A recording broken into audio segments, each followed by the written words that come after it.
Good evening, everyone. I'm so glad you're here. Tonight, we're traveling back to the dusty, wind-blown edges of the American frontier. In this episode, we're exploring the horrors of 1800s medicine in the Wild West. It's a world of whiskey as anesthetic, bone sores without mercy, and doctors who sometimes did more harm than good. As always, I'd love to know, where in the world are you listening from tonight, and what time is it for you right now? Whether you're curled up under warm blankets or just closing your eyes after a long day, this story is here to keep you company. So settle in, breathe deep, and get cozy as we head into a time where frontier survival meant pain, grit, and a whole lot of guesswork. They rode into towns with names nobody remembered, carrying black bags full of hope and horror. Most were not doctors by training, but by declaration. In the vast, unforgiving stretch of the American frontier, medicine was less a science and more an act of desperate improvisation. A man might have once apprenticed with a physician back east, or spent a few weeks in a hastily assembled medical college with little more than a chalkboard and a stack of outdated anatomy texts. Others had no formal education at all, only a collection of tools, some charm, and the confidence to announce themselves as healers. Medical schools, where they existed, often focused more on volume than rigor. Diploma mills flourished in cities like Philadelphia and Chicago, issuing certificates to anyone with enough money to pay the fee. The curriculum, if it could be called that, varied wildly. Some schools barely lasted a year, offering students a rush of lectures on humoral theory and the occasional cadaver dissection, assuming they could secure a body.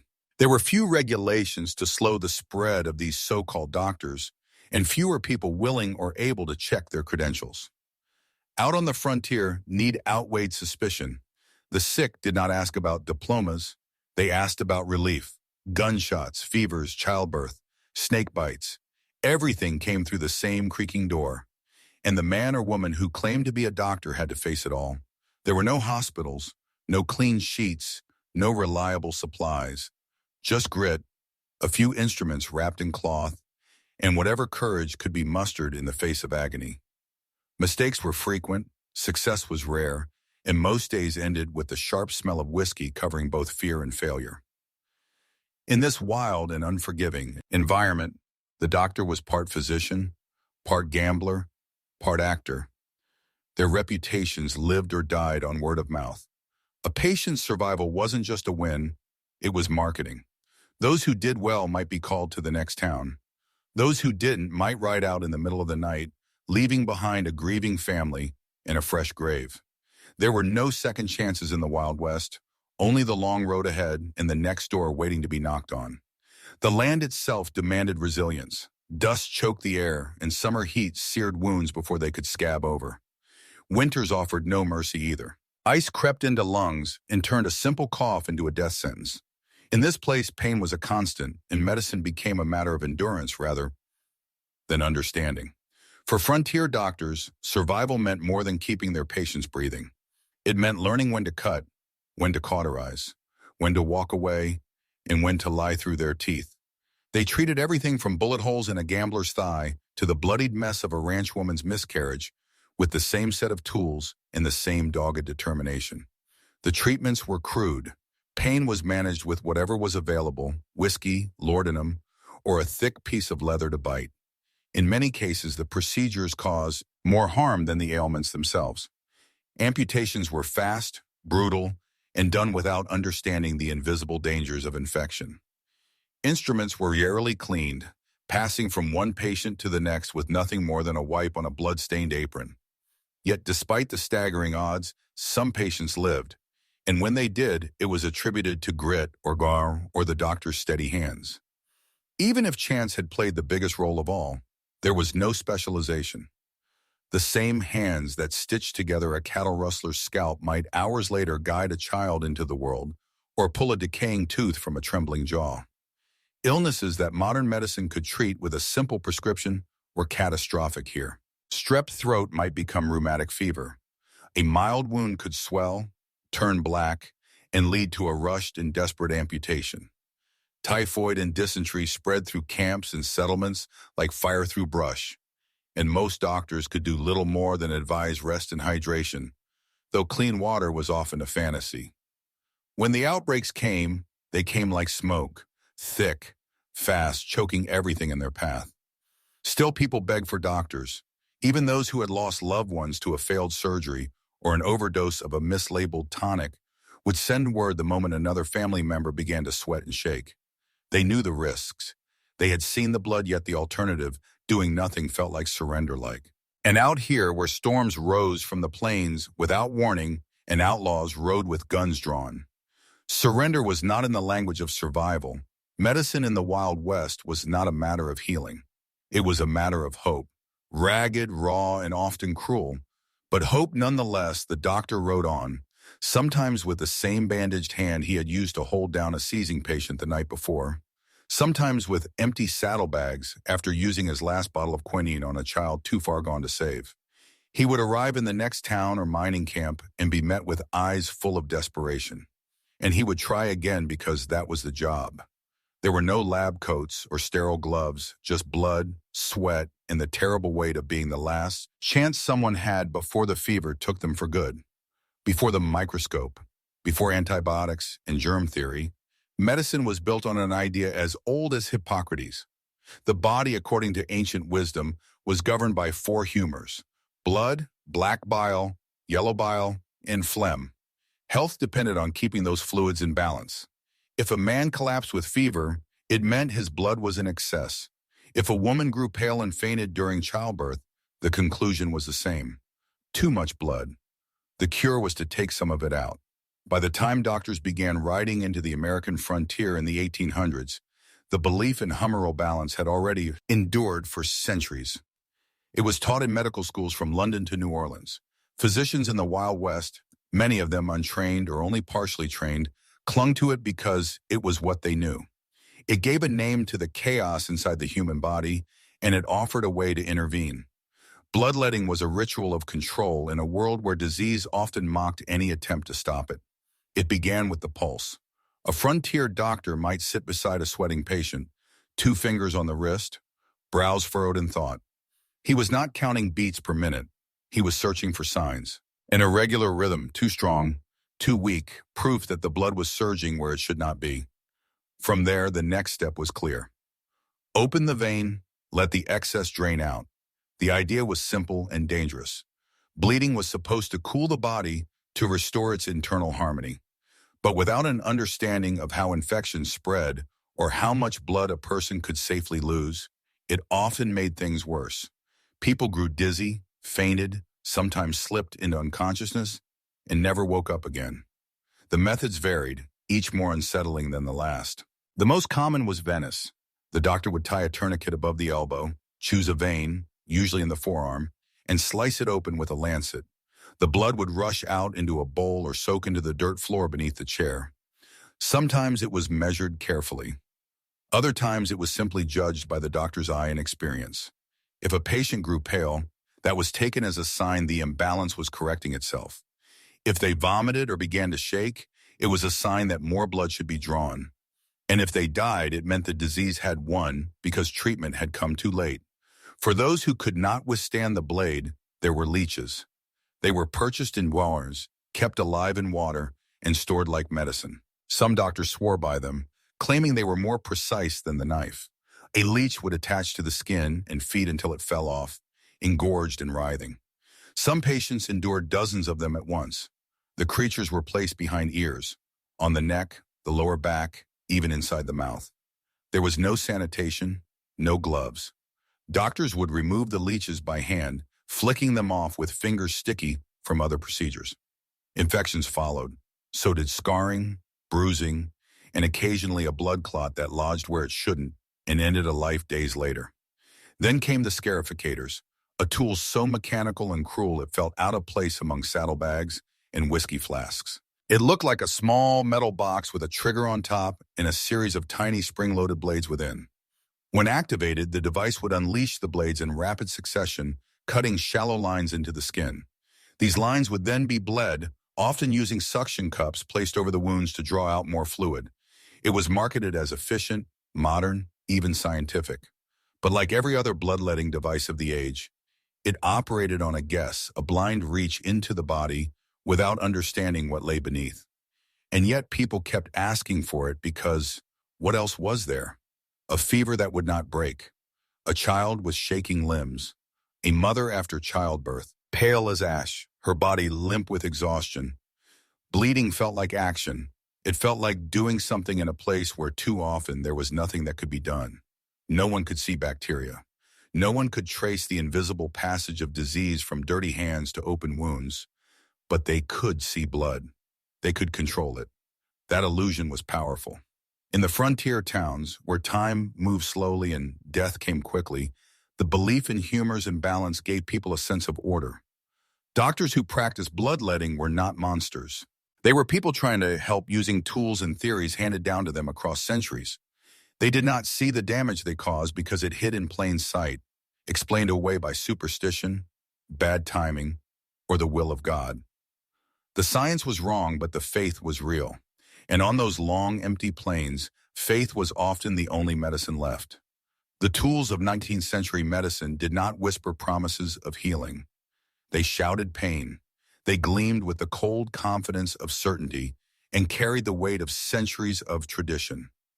Most were made of steel, unpolished, unsterilized, and wrapped in cloth that reek of old blood and alcohol. A doctor's kit was not much larger than a shoebox, yet it held the power to save or to destroy, though no one at the time could clearly tell which outcome was more likely. The lancet was the most familiar. Its short triangular blade rested inside a wooden or ivory handle shaped for speed and repetition. In the hands of a frontier doctor, it was used with the precision of a butcher's knife. A flick of the wrist opened the skin, releasing blood in thick streams.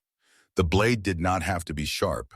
In fact, many were dull from overuse, dragging instead of slicing, tearing through flesh with a quiet resistance that made patients scream or go silent, depending on how far gone they already were. These tools were rarely cleaned. Sometimes they were wiped on a sleeve. Sometimes they were simply tucked away until the next use. Rust collected at the joints. Cracks formed in the handles. But as long as they still cut, they were kept in service. Leach jars were another staple made of glass sealed with cork or cloth. They were filled with dark water and the slow writhing of parasites waiting to be called upon. Doctors carried them over bumpy roads, through snow and dust storms, doing their best to keep the creatures alive. If the water got too warm, the leeches would die. If it was too cold, they would stop feeding. Yet even under ideal conditions, they were unpredictable. Some refused to attach, others latched on and would not let go. There were stories of leeches migrating into body cavities, disappearing down a throat or upper nostril, lost in the very person they were supposed to treat. Once a child in Missouri choked to death on a leech that had been placed under his tongue to cure a fever. His mother said she heard a wet fluttering sound just before he stopped breathing. The doctor had already moved on by then. Then there were the scarificators, brutal devices that resembled something between a music box and a trap. They were made of brass or iron with a lever on one side and a hidden array of blades inside. When the lever was pulled, the mechanism sprang to life, releasing the blades in a rapid burst that sliced shallow lines into the skin. The sound was unmistakable, a sharp metallic snap that echoed through the room like a warning. The wounds it made were small but numerous, and the pain was sharper than the lancet. These cuts were often placed in a grid pattern across the back, chest, or limbs. Once the bleeding began, suction cups made of glass or horn were pressed over the area to draw more fluid from the body. The suction was created by heating the cup with a flame, then pressing it to the skin so the cooling air would create a vacuum. Skin would rise into the cup, purple and bloated. Sometimes it blistered. Sometimes it tore. If the cups were cracked, the vacuum would break. If they were too hot, they burned the patient outright. Even then, the doctor would rarely stop. Most of these tools were bought through catalogs or from traveling salesmen who carried them from settlement to settlement. There were no regulations, no standards for design or safety. One blacksmith's scarificator might differ wildly from another's, but the result was always the same: pain, blood, and the hope that it would be enough. There was something ritualistic about it all. The preparation of the instruments, the careful placement of towels, the bowl at the ready, the patient breathing heavily, eyes wide with dread. In the absence of science, medicine became performance. The tools were the props, and the stakes were life and death. And the aftermath was just as brutal. Patients were left weak, shivering, soaked in their own sweat and blood. The wound sites, often left uncovered or wrapped in the same bandages used on previous patients, became infected quickly. Pus oozed from the cuts. Flies gathered in the warmer months. In the winter, the wounds festered in silence beneath thick coats and wool blankets. The doctors blamed the illness, the lateness of the call, the weakness of the Constitution. Never the tools, never the method. The frontier was a place where pain had to be endured. There were no soft hands, no gentle recoveries, just the blunt edge of survival and the steel that cut through it. The implements of medicine in the Wild West did not reflect a failure of compassion. They reflected the limits of knowledge. The tools were designed to help, wielded with a kind of desperate conviction. But every lancet, every cup, every blade hidden inside a scarificator served as a reminder of how far medicine still had to go and how many would bleed before it got there. There was a bottle for everything. Bottles lined the shelves of general stores, doctors' offices, and traveling wagons that rattled their way across the vast plains and canyons of the American West. The glass was often tinted brown or green, thick and misshapen from hurried production. Labels curled at the corners, boasting gold-trimmed lettering and bold sweeping names. Dr. Kilmer's Swamp Root, Lydia Pinkham's Vegetable Compound, Kickapoo Indian Saga. The names were theatrical, meant to catch the eye of a farmer's wife or a coughing railroad worker who didn't have time to wonder what any of it actually was. Every bottle promised the same thing: relief from aches, from sorrow, from the creeping terror of death. In the 19th century, patent medicines filled a void. Real doctors were scarce. Hospitals, if they existed at all, were untrustworthy or out of reach. Disease spread faster than news, and once it arrived, people would take anything that offered a flicker of hope. That hope often came in liquid form, infused with the strange alchemy of alcohol, opium, morphine, and sometimes even cocaine. The ingredients were rarely listed. When they were hidden in language so vague it was meaningless. Herbal essences might mean belladonna. Secret proprietary blend could be laudanum thickened with turpentine, but people bought them anyway. Because what was the alternative? The advertisements worked hard to convince. They filled newspapers with testimonials, sometimes genuine, more often invented. A farmer claimed his rheumatism had vanished after one bottle. A grieving mother insisted her colicky infant had finally slept through the night thanks to Mrs. Winslow's soothing syrup. No one asked what was in the syrup. They didn't need to. It worked. The baby slept. And if the child never woke again, the grieving parents were told it was the illness, not the medicine. The dosage had simply come too late. These miracle tonics traveled farther and faster than most trained physicians. Salesmen arrived in towns with bright wagons and louder voices, their coats dusted with road dirt and their pockets lined with glass. They staged shows complete with music, banners, and costumed assistants pretending to faint or collapse before being revived with a dramatic swig from the bottle. It was theater. It was survival. They offered a cure to every pain, indigestion, melancholy, menstrual cramps, heartbreak, even old age. And people bought it because suffering was real, constant, and deeply personal. The West was filled with wounds that could not be seen. Some of these medicines offered temporary relief. Many contained high concentrations of alcohol, which dulled the senses and quieted the mind. Others numbed pain through narcotics. Cocaine was added to cigarettes and lozenges marketed as throat treatments. Heroin was blended into cough syrups and pain relievers. The line between healing and addiction blurred until it vanished altogether. No one had the vocabulary for dependency yet. They saw only what the bottle promised: calm, clarity, escape. The most successful patent medicine makers became rich. They built factories and funded their own newspapers. Their names became synonymous with health, even as their products slowly destroyed the very people who trusted them. There were no federal regulations, no medical boards stepping in to test or verify their claims. The market was wide open, and the Wild West embraced it with both hands. Desperation made easy prey. Even those who suspected the medicines were dangerous still bought them. There was a kind of defiant hope in the act. It was better to drink something than to do nothing at all. Better to feel a burn in your throat than to sit helpless beside a child's fevered body. In a world where doctors bled you and nature beat you down, a sweet-tasting tonic that offered peace in a bottle seemed almost divine. And so the bottles multiplied. They clinked in saddlebags and lined the back of bar shelves. They were passed from hand to hand, neighbor to neighbor, mother to daughter. Some were tucked away after a single use. Others were drained dry in a matter of days.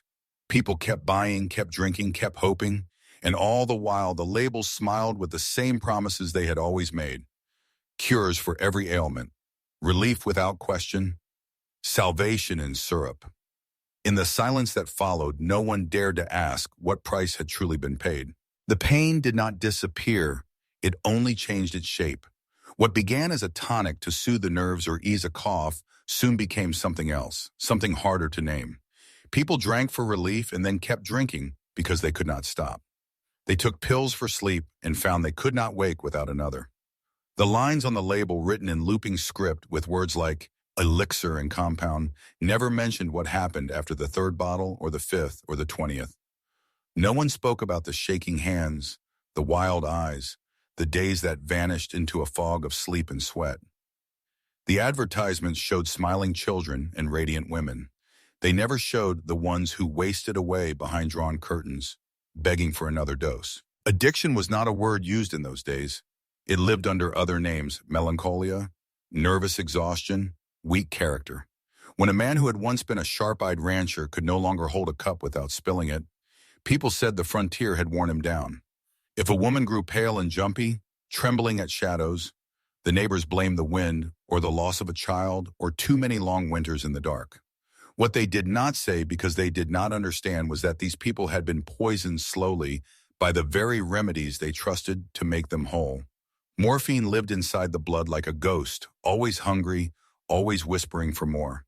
In homes across the West, there were drawers filled with brown glass bottles, some still half full, others empty, except for the residue clinging to the corners. Mothers gave their babies syrups to keep them quiet through the night. The babies slept heavy and still, and when they woke, they cried with a sharpness that pierced through walls, and the cycle began again. There were stories of mothers who could not remember feeding their children, of fathers who wandered off during snowstorms and were found days later frozen just a few yards from their own cabins. These were not the wild tales of frontier danger. These were the quiet deaths that came from within, hidden behind the glossy shine of miracle medicine. Some patients built resistance. The dose that once brought comfort no longer touched the pain. They drank more. They crushed tablets into powder. They mixed tonics together and drank them all at once. The stronger the mixture, the better it sold. There were no safety warnings, no instructions to limit use. If a label mentioned dosage at all, it was vague or simply wrong. There were no consequences for misleading information, no agencies to file complaints with, no doctors to monitor progress. The buyer was alone, holding a bottle that promised everything and explained nothing. Children grew up on these substances. Parents gave them for teething, for fevers, for restlessness. Some children grew used to the taste. Others developed symptoms that no one could explain. They twitched in their sleep. Their limbs went stiff. Their eyes rolled back at odd moments. Families whispered about curses, about bloodlines, about sins carried from one generation to the next. No one thought to blame the medicines that sat on the kitchen shelf beside the flour and beans. Even when death came, it was rarely attributed to the bottle. People died from exhaustion, from dropsy, from brain fever. A woman who wasted away was said to have withered from sorrow. A child who never woke was mourned as fragile, delicate from birth. And the salesman returned smiling, tipping his hat, offering condolences and a fresh bottle for the next illness. It was a cruel loop. Desperation led to faith. Faith led to dependence. And dependence led to decay. The promise was always louder than the warning. Some towns began to notice the pattern. A few doctors, the ones who studied real medicine and read the journals from Europe, started to speak out. They collected samples, documented cases, tried to raise alarm, But they were few and the sellers were many. The sellers had money, newspapers, wagons painted with bright slogans. They had the support of entire towns built on hope and habit. No one wanted to hear that their miracle cure was a slow-burning poison. No one wanted to believe they had been complicit in their own suffering. The truth moved slowly. It did not ride in on horseback or shout from the rooftops. It crept into medical libraries and government offices. It appeared in courtrooms and scientific reports. But by the time questions started to be asked, damage had already spread across generations. The price of those golden promises was written in empty cribs, lost husbands, ruined minds, and the quiet despair of women who stared into mirrors and no longer recognized the reflection. The West had always been a place of risk. You could die from a rattlesnake bite, a landslide, a bullet. But what haunted the frontier most were the things that looked like salvation and turned out to be something else entirely. A glass bottle, a syrupy sweetness, a promise printed in elegant script. That was all it took. And by the time the promise broke, it was already too late. They came into town like storms, with banners snapping in the wind and voices loud enough to rise over the crack of hooves and creaking wagon wheels. The patent medicine sellers turned the dust-covered streets of frontier settlements into makeshift stages. People gathered because there was nothing else to do, and because deep down most were looking for a reason to hope. These men, and they were almost always men, stood tall on wooden platforms, calling out to the crowd with the flair of seasoned performers. They wore velvet coats and gold watches, their smiles too wide, their hands moving in practiced rhythm as they pulled bottles from their satchels like magicians pulling rabbits from a hat. The show was always the same. A joke, a trick, a story. Sometimes a fire eater or a painted girl in a sequined dress. Then the pitch began. They would speak of ancient remedies handed down from wise men in distant lands, of secrets discovered by accident in the lab of a brilliant doctor now conveniently deceased. They spoke of Indian healers and mountain roots, of blessed springs and herbal miracles. Behind them, a curtain might part to reveal a man once stooped and wheezing, now dancing a jig cured on the spot with a swig from the bottle in his pocket. The audience would cheer, the coin would change hands, and just like that, another box of hope would leave the wagon. Some of them believed in what they sold, others knew exactly what they were doing. The clever ones kept moving, never staying in one town long enough for the side effects to catch up. They traveled under different names, reinvented themselves every few hundred miles. The frontier was a blank page, and they filled it with stories, promises, and glowing testimonials. It was easy to convince someone who had never met a real doctor, someone who had watched a child suffer through fever, or a wife limp through another winter with pain lodged deep in her spine. Easy to make them believe that a few sips from a pretty bottle could change everything. The local storekeepers stocked the medicines long after the wagons had moved on. The labels did the work now, bright, detailed, full of language that sounded official. The words doctor and cure appeared often, as did phrases like guaranteed results and endorsed by leading physicians. Most of it was lies, but there was no law requiring otherwise. The Pure Food and Drug Act would not arrive until the next century. Until then, the market was as wild as the land itself, unregulated, unrestrained, and driven by profit more than healing. And yet, for all the deception, people were not fools. Word spread slowly, painfully, but it spread. A neighbor's boy who had once taken a popular nerve tonic for his stutter began having violent seizures. A widow who relied on a female remedy turned hollow-eyed and stopped speaking altogether. At first, these incidents were dismissed as coincidence. The human body was fragile. The West was hard. But as more stories surfaced, unease began to take root. Mothers stopped handing syrup to their children without a second thought. Men read the labels more carefully, even if they could barely understand them. Some began asking questions, and when they did, they found no answers. Small newspapers ran editorials. A few brave doctors published letters warning of addiction and overdose. A traveling preacher once destroyed an entire case of liver tonic in front of his congregation, calling it a tool of the devil. In some towns, there were murmurs of lawsuits, though few ever made it past the talking stage. The system protected the sellers. There were no tests to fail, no trials to lose, no licenses to revoke. All a man needed was charm, a wagon, and a supply of empty bottles. But change was coming, even if it crawled forward inch by inch. Behind closed doors in Washington, legislators had begun collecting samples, interviewing families, and taking note of rising death counts.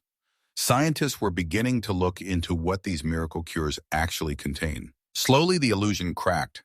The colorful posters faded. The crowds grew smaller. The music stopped. Still, even as suspicion grew, the sellers did not vanish. Some rebranded, others crossed state lines and started over. And many communities, isolated and desperate, kept buying. Because even when a lie is exposed, it can still be easier to swallow than the truth. In the absence of real medicine, the patent cure continued to fill a need that nothing else could. The people wanted something to believe in. They wanted a remedy to the pain and uncertainty of their lives. And the men in velvet coats were more than willing to give it to them one bottle at a time. They knew what they were doing. Some of them, the clever ones, always did. It began wherever there was space. A dining table pushed against the wall in a boarding house. The wooden floor of a schoolroom with the desks cleared. The back room of a saloon still reeking of spilled whiskey and sour sweat. Surgery in the American West had no permanent home. It happened wherever the patient collapsed or wherever someone was willing to lend a cot. There were no gleaming white walls, no overhead lights, no trays of gleaming tools lined in rows. The closest thing to an operating theater was at a room with enough daylight to see the wound clearly and enough floorboards that the blood could be mopped up without leaving a stain that would ruin business. Frontier surgeons carried their operating rooms in saddlebags. Rolled leather kits with scalpels, bone saws, forceps, and retractors clinked together as they rode from camp to camp. The tools were stained, often dull, sometimes broken. Most had been used on dozens of bodies before and would be used on dozens more. There was no protocol for cleaning beyond a quick wipe with alcohol or a rag soaked in rainwater between patients. The tools were tucked away without much ceremony. There were no gloves. Hands that had just cut through muscle or dug lead from a man's belly would be used to eat lunch an hour later. It was not carelessness. It was normal. The patients arrived in whatever condition the West left them in: a rancher gored by a bull, a miner whose leg had been crushed beneath a falling boulder, a child with a festering infection that had started as a splinter. By the time they saw a doctor, they were already half gone. The injuries were always advanced, the wounds blackening at the edges or dripping pus. There was rarely time for diagnosis. The pain spoke for itself. Something had to be cut, drained, pulled out, or cut off. And it had to happen fast. Speed was a matter of survival, not for the patient, but for the surgeon. Every moment the wound remained open was another moment for blood to flood the floor or for the crowd to grow restless. Surgery was brutal, and most people did not want to hear the screams. A good frontier doctor could remove a leg in under 3 minutes. If the patient was lucky, someone had whiskey. If they were truly fortunate, a cloth soaked in chloroform or ether was pressed against their mouth until their body went limp. But the doctor had to work quickly before the patient woke or before the fumes wore off. Too much and they might not wake at all. Too little and they would feel everything. There were no surgical gowns, no sterile masks. The doctor's coat was often the same one he wore on the trail, streaked with blood from the last operation. Assistants were whoever happened to be standing nearby. Sometimes they were barbers or barkeeps. Sometimes they were teenagers, barely old enough to hold down a terrified patient's thrashing limbs. Sometimes they were the patient's own family. One would hold the head, one would hold the arms, one would hold the legs, and then the cutting would begin. The sores were thick and heavy. They worked their way through bone with a sound that echoed in the skull. Muscles were clamped and tied with silk or cotton thread, and then the whole limb was tossed aside. There were few ways to stop the bleeding. Some doctors cauterized the stump with a hot iron. Others tied off arteries with whatever thread they could find. Infection followed like a shadow. Days later, the stump might swell and ooze and blacken. If it didn't kill the patient outright, it would leave them crippled and aching for the rest of their days. Those who survived were considered miracles. They limped through town like ghosts, hollow-eyed and stiff, carrying the weight of what had been taken. Some lived with pieces of bullets still lodged inside them, too deep or dangerous to remove. Others bore deep scars across their bellies or backs, signs that the doctor had been there and done what he could. There was no follow-up care, no clean beds or monitoring.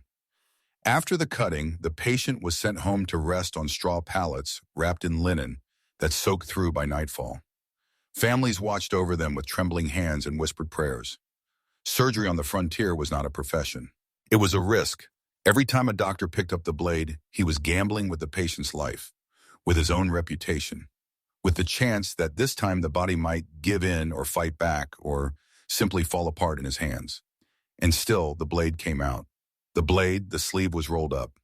The crowd stepped back, and somewhere in a corner of a saloon or beneath the flickering lanterns of a barn, a man tried to carve survival from suffering, using the only tools he had and all the nerve he could summon.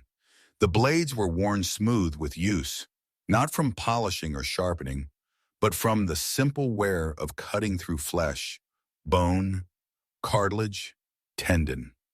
Day after day, across hundreds of bodies in every condition imaginable. The instruments of surgery in the American frontier were not pristine. They were relics that clanked together in leather rolls, blades that carried the memory of past failures, handles darkened with age, and fluids that were never fully cleaned away. These tools passed from hand to hand, from battlefield to back room, handled by doctors who worked by feel more than by knowledge. They were crafted with care, forged by metal workers who knew nothing of surgery, and then handed to men who were trusted to do what they could with what they had. The scalpel was often the first to be drawn. Its edge was meant to be precise, to glide smoothly along skin and muscle. But out here under lantern light or in the middle of a dusty road, it was anything but elegant. A dull scalpel tore through tissue in jagged lines. A broken one could slip, drawing blood where it was not supposed to. And still it was used because there were no replacements. There was no one to send it to for repair. If the tip broke, it was filed down. If the blade bent, it was hammered back into shape. It did not matter how crude it became. If it cut, it stayed. The bone saws were heavier than they needed to be, with thick teeth that chewed through limbs in a grim rhythm. The handles were wood, often sticky with dried blood and sweat. The blades were rarely cleaned between uses. Sometimes they were rinsed in a bucket. Sometimes they were wiped on a rag that had been used for other wounds. Infection was common. No one questioned it. A patient who began to smell of rot was said to have bad luck or a weak constitution. No one looked at the saw blackened at the edges and considered it the cause. Orps and retractors, crude in design and brutal in use, were often made by local blacksmiths. There were no uniform standards, no measurements that guaranteed precision. The claws of the retractor dug into flesh and held it apart while the surgeon worked. But the pressure could crush veins, damage nerves, and leave lasting pain long after the surgery was over. The forceps were supposed to grip, but more often they slipped. When they were used to pull bullets or shattered bone from a wound, they sometimes did more harm than good, digging blindly and tearing tissue in their clumsy search. Then there were the tree fiends, circular saws designed to cut through skull. They were used on men who had fallen from horses, been struck in barroom fights, or taken a bullet to the head. The procedure called trepanning was performed to relieve pressure or drain blood. It required cutting a hole into the skull without piercing the brain beneath. The margin for error was almost non-existent, and yet frontier doctors performed it with terrifying frequency, often relying on guesswork and trembling hands. Many patients never woke. Others awoke different, altered, their memories scrambled, or their speech slurred. Families whispered about possession. The doctor moved on. Bleeding cups and lancets still lived in these kits, though their use had begun to decline. Some surgeons clung to the belief that draining the body would balance its humors.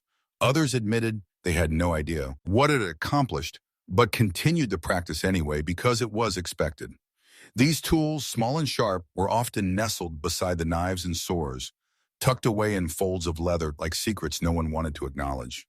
There were no antiseptics, no alcohol swabs, no boiling water baths. If a tool was cleaned, it was usually wiped on the surgeon's coat or dipped in whiskey. Sometimes a blade would be passed through a flame, But this was more ritual than science. Germs were invisible. That made them easy to ignore, too. A surgeon could go from carving a gangrenous leg to delivering a child in the next room without ever changing his instruments. If something went wrong, it was never the tools that were blamed. It was fate or bad air or God's will. Despite their faults, these instruments were treasured. A doctor's kit was expensive, sometimes costing more than a man's horse and saddle. Losing one was a catastrophe. Doctors carried them through snowstorms, across rivers, and into hostile territory. Always aware that without them, they were powerless. These tools gave them authority. They gave them purpose. And yet in their use, they left a trail of pain, scars, and broken bodies. They were not weapons, though they looked like them. They were not meant to harm, though they often did.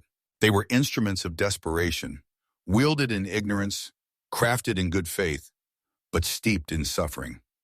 Each one carried the weight of hundreds of decisions made in fear, in haste, and in the relentless pursuit of survival. They glinted in candlelight and blood, and they shaped the future of medicine not through triumph, but through the lessons learned in failure. The price was high, the damage was done, but the blades kept cutting because there was no other choice. The numbers did not lie, but they rarely made it into the official record. There were no comprehensive hospital ledgers in the middle of a desert town. No university studies conducted in makeshift cabins with blood-stained floorboards. The success or failure of a surgery was measured by whispers, by the looks on neighbors' faces, by the slow toll of graves added to the back of the churchyard. And yet the truth was as sharp and certain as any knife in a doctor's bag. Surgery in the American frontier was more likely to kill than to heal. Amputations were among the most common procedures. A crushed leg, a shattered arm, a wound that would not stop weeping pus. All of it pointed to the same grim conclusion. The limb had to go. If it stayed, the infection would spread through the blood and death would follow close behind. If it was taken, there was a chance, a small flickering chance.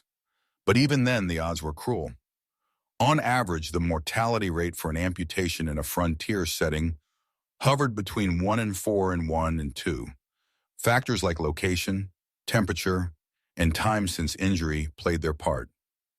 A man operated on within hours might have a fighting chance. A man who waited days, who had ridden for miles with the bone exposed and the wound crawling with flies, was as good as gone before the saw ever touched his skin. Gunshot wounds were even trickier. The bullets of the time were slower, larger, and left devastating damage in their wake. They shattered bone, shredded muscle, and often dragged bits of cloth and dirt deep into the body. Removing a bullet required precision, but the conditions rarely allowed for that. The tools were dull, the lighting was poor, the hands doing the digging were tired, hurried, and often shaking. If the bullet was missed, or worse, if pieces remained behind, infection was almost guaranteed. Even those who survived the initial surgery might spend weeks battling fevers, vomiting, and pain that made them scream through the night. Some made it, most did not. Internal surgeries were rare and often a last resort. Cutting into the abdomen or chest was seen as a near-suicidal attempt to fix something that could not be seen, much less understood. There were a few bold surgeons who tried. Dr. George Goodfellow in Tombstone, Arizona, became something of a legend for removing bullets from the intestines and performing rudimentary abdominal repairs. But he was an exception. Most doctors avoided such procedures entirely. The mortality rate for operations involving internal organs was so high that families would sometimes refuse consent. They would rather their loved one die in their own bed, surrounded by familiar voices, than be sliced open in a back room by a man with blood beneath his nails. Childbirth surgeries, when they occurred, were harrowing. A breech birth or obstructed labor might call for intervention, but few doctors knew how to handle it. Cesarean sections were performed with little understanding of anatomy or hygiene. The mother was unlikely to survive. The baby, too. These procedures were whispered about with a kind of reverent horror, like dark miracles that sometimes worked but often ended in silence and blood. Midwives, who handled most births, did what they could with herbs, warm cloths, and firm hands. When a doctor was called, it was usually already too late. The dead were buried, Quickly, there were no morgues, no embalming in most towns. The bodies were wrapped in blankets or old curtains and lowered into the earth before the sun set, especially in summer. The causes of death were guessed. Shock, they would say. Fever or bleeding out. Rarely did anyone blame the surgeon. The procedure had been necessary. The outcome was unfortunate. And so life went on, but the doctors remembered. They carried the weight of each failed surgery like a stone in their chest. They remembered the eyes of the wife whose husband did not wake, the sobbing child whose leg now ended at the knee, the quiet horror in the room after a mother bled to death delivering a child who never cried. They told themselves they had done their best, that there was nothing more they could have done, and in many cases that was true. But the truth did not soften the burden. Some tried to learn. They read what they could. They wrote to colleagues in the East, asked questions, made notes. A few traveled back to cities when they could afford it to study under proper surgeons and see what progress looked like. But those who stayed on the frontier worked in a kind of suspended time, always behind, always a few steps away from real understanding. They operated out of necessity, not mastery. Their statistics were written in graves, in rumors, in the lines that deepened around their eyes year after year. Surgery without sterility was a game of chance played with blunt tools and hope. The survival rates reflected that the frontier did not forgive mistakes, and it did not wait for medicine to catch up. It simply pressed forward, leaving behind the wounded, the broken, and the dead. While those who remained tried to stitch together meaning from the mess, they kept cutting because they had to. Because someone was always waiting in the next room. Because even when the numbers were grim, doing nothing felt worse. The American West was never quiet for long. It was shaped by violence, carved out by it, fed by it, and left bleeding in the wake of it. Doctors on the frontier rarely had time to specialize. There were no war surgeons or trauma specialists. There were just men with knives and sores, pulled from sleep or pulled from dinner, sent rushing toward the wreckage of whatever horror had unfolded that day.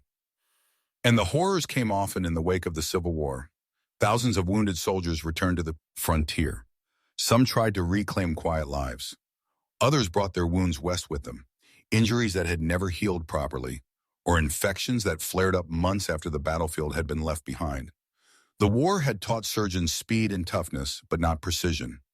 Amputations had been done in muddy tents. Bullets had been left inside bodies when they could not be reached. Now, years later, those injuries festered again in the dry heat of the plains or along the damp banks of rivers. Railroads brought both connection and destruction. The expansion of tracks across the West gave rise to bombs, towns, and prosperity, but also to a steady rhythm of crushed limbs and shattered skulls. The machines were massive and merciless. Men were caught beneath wheels, thrown from engines, pinned under collapsed bridges. The injuries were unlike anything doctors had seen before. Bones were splintered into powder. Flesh was torn away in great ragged sheets.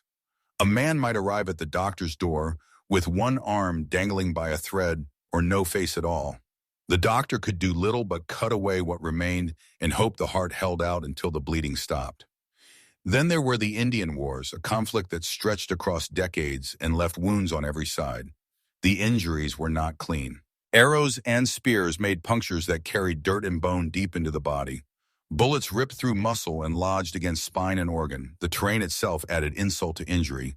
A man could be wounded in the middle of nowhere and take days to reach the nearest outpost. By then, the wound would stink of decay. Gangrene spread up the limb like fire. If the doctor did not act immediately, the man would be dead by nightfall. Field surgery in these battles was as rudimentary as it was in any barn. A blanket laid out on the dirt. A horsehair thread pulled tight. A saw that had last been used to cut through the ribs of a Confederate corporal now scraping down the thigh bone of a wounded scout. The tools were rarely clean. The wounds were rarely closed with care. An operation was successful if the man did not scream too loud or bleed out before it was done. The brutality was constant. Doctors would arrive on the scene of a skirmish or a rail accident to find bodies stacked like wood. The ground soaked and steaming. There was no time to sort the dying from the dead. They worked with hands sticky from blood, kneeling in mud, praying the patient would survive long enough to justify the pain they were about to inflict. They cut when they had to. They stitched what they could. They stuffed wounds with lint and whiskey-soaked rags, and they moved to the next man before the last one had finished groaning. The West did not offer clean lines or noble wounds. These were not the neat bullet holes shown in illustrations, the textbook cases laid out in city hospitals. These were wounds full of grit, blood, and panic. They came from train wheels and bayonets, buffalo horns and falling scaffolds. A child might lose a hand to a dynamite blast. A man might be trampled by a runaway team of horses. There were no patterns, only chaos. And yet, people survived. Some limped their way back into town on makeshift crutches. Others learned to eat and write with their left hand when the right was gone. The frontier was full of people who bore the marks of its cruelty, men with hollowed eyes and puckered scars, women with stitched-up bellies from childbirths that had nearly ended them, children with missing fingers who had once gotten too close to a sore blade. They lived, if barely, and they carried the memory of pain like a second skin. The doctors who patched them together did not always get thanks. Sometimes they were blamed when the wound reopened or when the fever came anyway. Sometimes they were threatened or chased out of town. But most of the time they were just needed again because the violence never stopped. The rails kept moving. The soldiers kept fighting. The horses kept bucking. And somewhere, always, someone was bleeding. The town of Tombstone was already halfway to legend before the name Dr. George Emery Goodfellow became part of it. Gunfighters and gamblers filled its saloons. Silver poured out of the ground and into the pockets of men with sharp eyes and quicker hands. Death came quickly in Tombstone. It walked in through swinging doors with a revolver drawn or waited in the dust just outside town, where a man might bleed into the rocks before anyone even knew he was gone. The undertaker had more work than the schoolteacher, and in the middle of it all stood a doctor who refused to look away. Dr. Goodfellow arrived with education, but education was not what made him different. What set him apart was that he paid attention. While other doctors repeated the same bloody rituals passed down from crowded war tents and backroom apprenticeships, Goodfellow watched. He kept notes. He examined the dead. He asked questions. He studied wounds with a kind of quiet fury, determined to understand why one man lived and another did not. He saw patterns where others saw only chaos. Gunshot wounds were his specialty. Tombstone offered no shortage of those. In the first few years alone, he treated men shot in the chest, the spine, the stomach, the throat. Some crawled into his office on their own. Others were dragged there, limp and pale, their blood marking a trail across the dirt road like spilled ink. He never turned them away. And when he operated, he did it with more than instinct. He used observation. He measured, mapped, and recorded. When he found that bullets sometimes entered the body and tore through intestines without killing the patient, he did not dismiss it as luck. He explored why, and what he found would shape the understanding of trauma surgery for decades to come. He performed one of the earliest documented successful abdominal surgeries in the United States, extracting a bullet from a man's intestines without infection or death. It was unheard of at the time. Cutting into the abdomen was considered a death sentence. But Goodfellow did it carefully. He washed his hands. He cleaned his instruments with carbolic acid. He stitched the wound with silk soaked in antiseptic. He bandaged the man and waited, and the man survived. He began using irrigation to clean wounds, flushing out blood and debris with sterile solutions. He studied the effects of clothing fibers and pocket contents on the trajectory of bullets. He noticed that silk handkerchiefs worn in the breast pocket sometimes followed the bullet into the body, creating a channel that could be traced and cleaned. He wrote papers about this. His work was published in medical journals that were beginning to take note of the strange and dangerous experiments happening far away from the polished hospitals of the East. He did not stop at gunshots when an earthquake tore through the mountains near Sonora. He rode for days to treat the injured. He braved droughts and desert heat, broken wagons and bandit-ridden roads. He performed cataract surgeries on the blind. He lanced abscesses and delivered babies. He stitched gamblers and miners, cowboys and criminals. His patients came from every corner of the frontier and every walk of life. He did not ask about reputation or cause. He asked about symptoms. He asked how long they had been hurting. Then he got to work. Goodfellow was relentless in his pursuit of better methods. While other doctors still cut with dirty blades and wiped their hands on their coats, he carried antiseptic wherever he went. He insisted on cleanliness. He insisted on logic. In a time and place where medicine was often guesswork and showmanship, he practiced with purpose. The people of Tombstone came to respect him, not because he promised miracles, but because he fought to understand what other men accepted. He was no saint. He could be sharp-tongued and impatient. He gambled. He drank.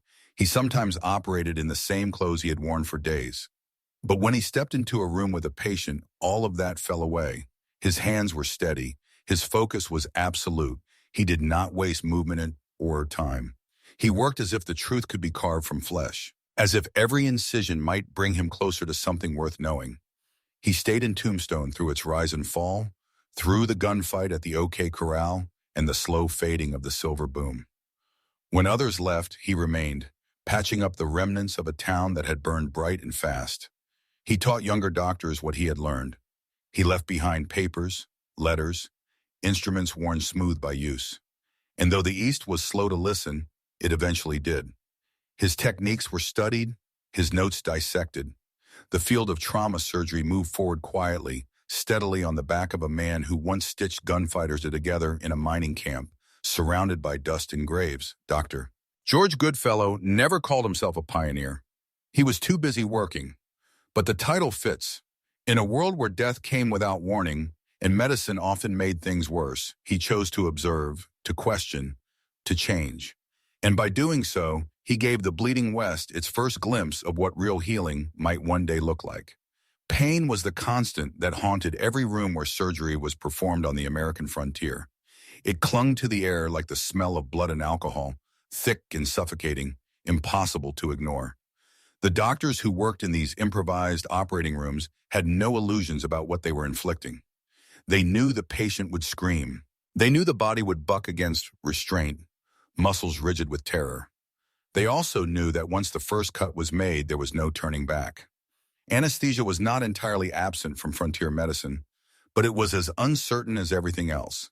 Chloroform and ether had been discovered decades earlier, and their use was spreading in city hospitals, where glass bottles sat neatly beside clean instruments and trained nurses kept time with ticking watches. But out in the dusty reaches of the West, these substances were rare, expensive, and badly understood. Some doctors traveled with small vials in their saddlebags, stoppered with cork and sealed with wax, hoping they would not evaporate before they were needed. Others relied on traveling salesmen to bring more, never sure of the quality or the dose. The use of chloroform was risky. A few drops on a cloth held over the mouth and nose could send a patient into unconsciousness within seconds. But it was a thin line between sleep and death. Too much and the breathing would stop. Too little and the patient would wake up mid-operation, thrashing in a blind panic. Ether was no better. It worked more slowly and had a sharp chemical odor that made some patients vomit even before they went under. In the wrong hands, both substances were deadly. And on the frontier, most hands were inexperienced. When anesthesia was available, the doctor administered it himself. There were no nurses to monitor breathing, no machines to measure the patient's pulse. The cloth was soaked, pressed to the face, and watched with narrowed eyes. If the chest rose and fell steadily, the doctor moved quickly. If it stilled, everything stopped.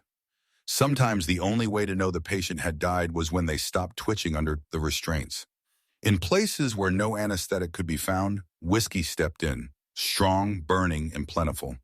It dulled the edges of fear and made the pain feel far away, even if just for a few minutes. Patients were handed a bottle and told to drink until they could no longer stand. Some passed out, others slurred and mumbled through the entire procedure, eyes wide and glazed.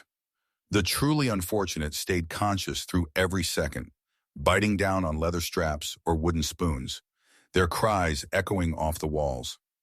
The rooms where these surgeries took place were as brutal as the procedures themselves. There were no standard setups. Doctors worked where they could with what they had. Sometimes it was a kitchen table scrubbed with a handful of lye soap. Sometimes it was a bar counter cleared of glasses and dusted with sawdust. The patient lay on blankets or sacks of grain, whatever could be found. Light came from lanterns, candles, or open windows. In summer, the flies were relentless. In winter, the cold turned blood to sludge and stiffened the doctor's fingers. Assistants were rarely trained. They were farmers, barkeepers, or teenage boys asked to hold a limb steady or pass a knife. Instructions were shouted mid-cut, hands slipped, tools dropped to the floor. The doctor cursed and kept going. There was no time for delicacy.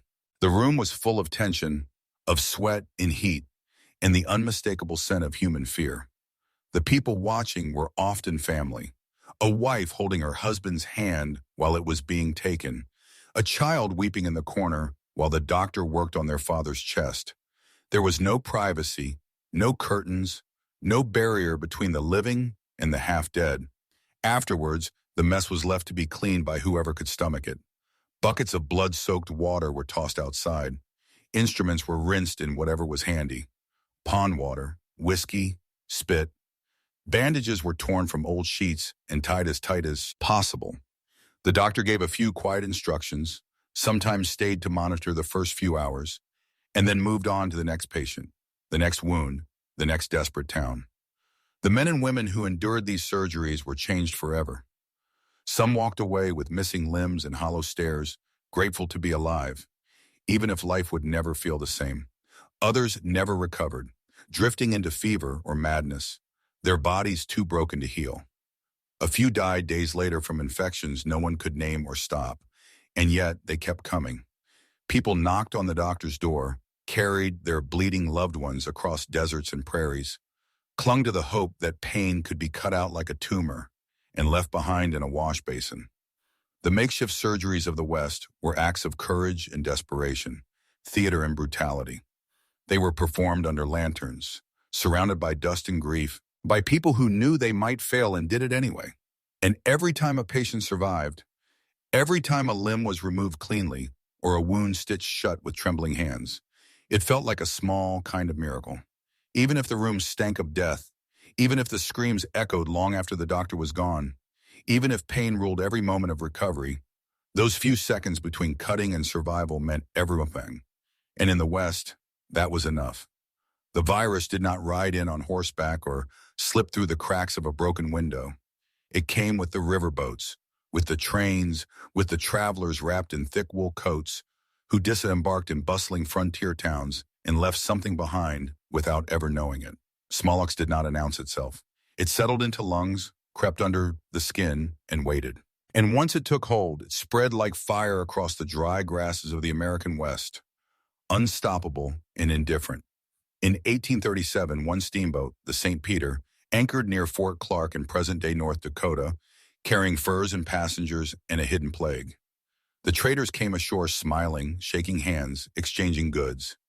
A single infected man coughing quietly in the cabin unleashed a catastrophe. Within days, the man and people began to fall ill. The fever came first. Then the pustules, angry, red, and weeping, bloomed across their faces, chests, and limbs. The elders, the children, the warriors, the women who had just given birth, none were spared. By the end of the summer, 9 out of every 10 Mandan were dead. Entire families vanished. Villages fell silent, and the virus moved on. It traveled west and north, carried by traders and soldiers, hidden in the clothes of the dead, tucked inside blankets gifted in good faith or malicious indifference. The Arikara, the Asinino, the Blackfeet, the Sioux, all of them were struck in waves. There was no time to bury the bodies properly. Some were burned where they lay. Others were left for the wind and the scavengers. Survivors wandered through empty camps, dazed and alone, the stench of rot clinging to their clothes. And always the virus kept moving, immune to borders, immune to prayer. The devastation was swift because the body had no memory of the disease. Smallpox was new to these people, but it was ancient in the world. In Europe, it had been killing for centuries, giving rise to quarantines and variolation, to rudimentary vaccines passed between doctors like secrets. But those resources were scarce on the frontier, and they were almost entirely absent in the lands inhabited by indigenous nations.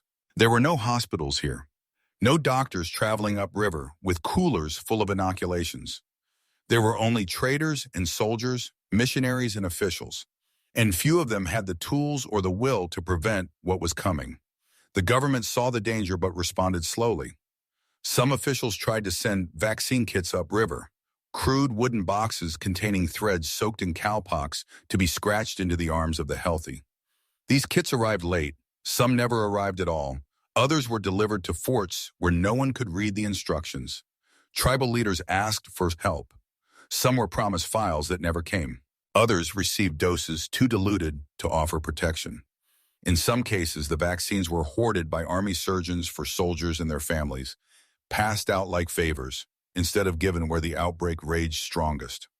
Rumors spread through the camps like the virus itself. Some said the blankets were cursed. Some said the disease had been sent on purpose, a white man's weapon. There were stories of contaminated goods, of treaties broken through sickness, of men who knew what they carried and handed it over anyway. And while not every tale was true, the timing could not be ignored. The virus always followed contact. It arrived with trade and treaties. It came with flags and gifts. And once it arrived, it consumed. Indigenous medicine men did what they could. They gathered herbs, burned cedar, sang through the night. But their traditions had no cure for smallpox. The healers fell alongside the warriors. The knowledge passed from one generation to the next began to fracture under the weight of so much death. Some tribes lost entire lineages of midwives, storytellers, dancers, and leaders. Elders who held decades of memory slipped into fever dreams and did not return. The aftermath was more than physical. It was cultural erasure by disease. Entire languages lost their last speakers. Sacred practices went unperformed for the first time in living memory. Burial rites were shortened or abandoned altogether. Some survivors turned to Christianity out of desperation. Others turned away from everything.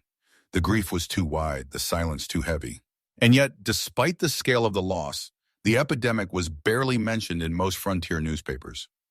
Reports focused on settlements, on railroads, on treaties, and gold.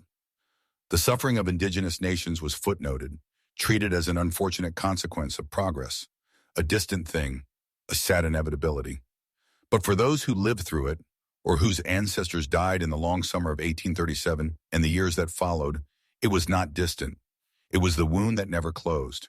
It was the fire that burned through the heart of their world and left ash behind. Smallpox did not destroy all of them, but it tried. And the fact that any stories remain at all, passed down in songs and whispers, is a testament to something stronger than the disease, something that refused to vanish. Even as the steamers kept arriving, even as the virus returned in new forms, even as the world around them changed shape, the survivors buried their dead, tended to the sick, and endured. And in doing so, they carried forward the memory of what had been lost and the warning of what had been unleashed. In the world of disease, timing is everything. A single day can mark the difference between prevention and catastrophe, between a fever that breaks and a grave that is filled.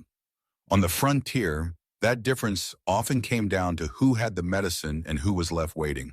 As smallpox spread through the West, the vaccine existed, the knowledge existed, the means to stop the suffering were there. But somewhere between the promise and the delivery, the system broke. And when it broke along the lines of power.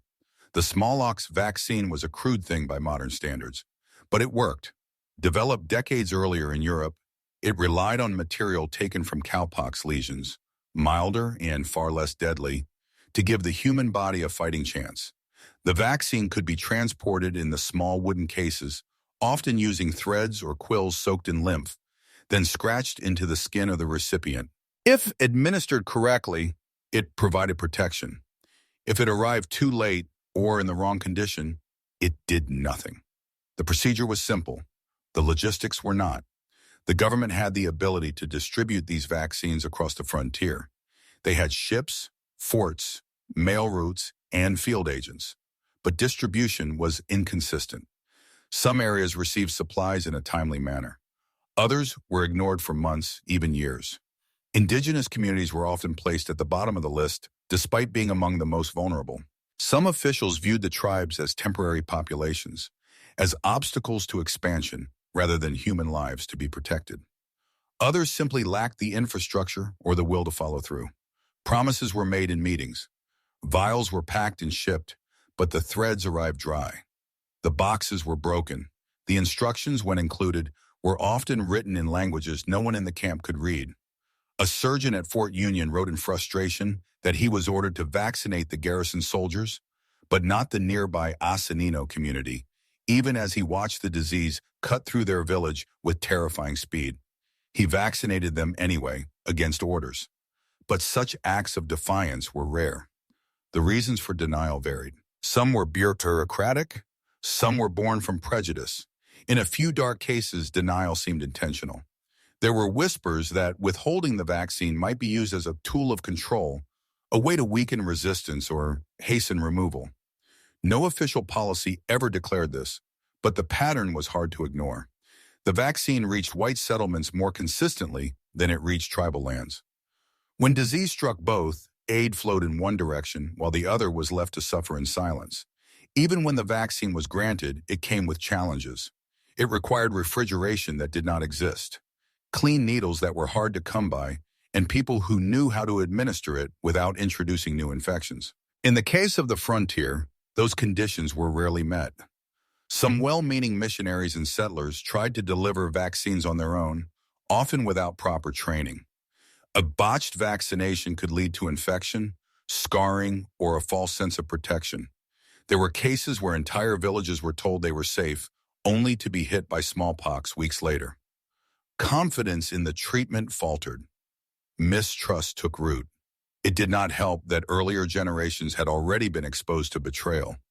Stories of poisoned blankets given under the pretense of friendship had passed from one tongue to the next. The vaccine, when it did come, looked like another gift from the same hand. Some tribes embraced it, desperate to protect their people. Others hesitated. They had seen what white medicine brought. They had watched children fall ill after a stranger touched their skin. They had no reason to believe that this thread, this scratch on the arm, would save them instead of curse them. The truth is that the vaccine could have saved thousands. It had the power to protect the very communities that were hit hardest. But protection was never just about medicine. It was about policy. It was about priority. And in the hierarchy of the American frontier, indigenous lives were rarely placed at the center of concern. They were considered subjects, obstacles, names on a map, sometimes even enemies. Rarely were they treated as people with the right to survive. Some tribal communities took matters into their own hands. They built quarantine camps. They isolated the sick. They learned what they could from observation, trial, and heartbreaking error. Elders passed down new protocols for dealing with outbreaks. They created their own systems, their own methods in the absence of help. These efforts were remarkable. They were also incomplete. Disease does not wait for systems to catch up. It spreads, devours, and leaves behind stories written in ash. The vaccine was a turning point in the story of smallpox. But on the frontier, it was a turning point that came too late for many. Not because it did not work, but because it was not shared equally. It sat in glass bottles on shelves hundreds of miles away while entire villages burned their dead and waited for relief that never came. The science was there. The humanity was not. And history would not forget it. The sickness did not just take lives. It unraveled worlds. When smallpox swept through the villages of the plains, the forests, the river valleys, it did not stop at the body. It reached into the deepest roots of culture, tearing away everything that gave a people their sense of place. It came in waves, sometimes years apart, sometimes so closely spaced that communities had no time to recover. The first wave took the elders. The second wave took the children. What remained after that was a quiet no one had words for. Entire nations were reduced to scattered bands. Some groups that had once counted thousands of members could barely muster a few dozen after the worst outbreaks passed. The dead were not just warriors or mothers or infants. They were language keepers, ceremonial dancers, medicine carriers, storytellers. They were the ones who remembered the old migrations, who knew the stars, who could identify every route in the forest and knew what it could cure. Their knowledge had been carried in memory, spoken aloud, passed from voice to voice. When their breath stopped, the memory broke. The demographics collapsed in a way that made rebuilding nearly impossible. With so many elders gone, there was no one to perform naming ceremonies or initiation rites. Without young men, hunting parties shrank. Without women of childbearing age, the next generation never came. There were too few hands to build new lodges, too few bodies to defend territory. Some tribes combined with tribes, others for survival, dissolving once distinct identities into something new, born from necessity and loss. Funerals became shorter. The old songs, once sung for days, were reduced to minutes. There were simply too many dead. The grief never had time to complete its shape before the next body was wrapped. Some communities burned their villages and moved, hoping the fire would cleanse the air. Others left offerings in the trees and fled to the hills, seeking isolation. But the sickness always found them. It moved through rivers and trade routes. It came with the wind. It seemed unstoppable and cruel. For many, the traditional beliefs began to falter under the weight of the losses. If the spirits were watching, why did they not intervene? Why did they allow the children to die before they could even speak? In some places, people turned to Christian missionaries, not out of faith, but because the missionaries had bread and medicine and the promise of something different. Churches were built where sweat lodges once stood. The old ways were renamed superstition, and yet in secret the stories were still told, whispered beneath blankets at night. Too sacred to say aloud in the open, but too precious to let go. The social structures fractured as quickly as the population. Leaders died without naming successors. Councils vanished. Decision M became a frantic temporary thing focused on survival rather than wisdom. The concept of time itself shifted. Life was no longer marked by seasons or ceremonies. It was measured by outbreaks before the sickness, after the sickness. That was how time passed now. That was how stories were told. Colonial governments seized the moment. Treaties were signed under pressure, sometimes with surviving representatives who had no authority to speak for the rest. Land was given up, not because it was fair or just, but because there were no people left to defend it. Maps were redrawn in ink while blood was still drying on the ground. The silence left by the dead became a kind of invitation for settlers to move in, to build fences where footpaths had once curved through open plains. Some tribes tried to regroup. They held on to their remaining traditions with quiet desperation.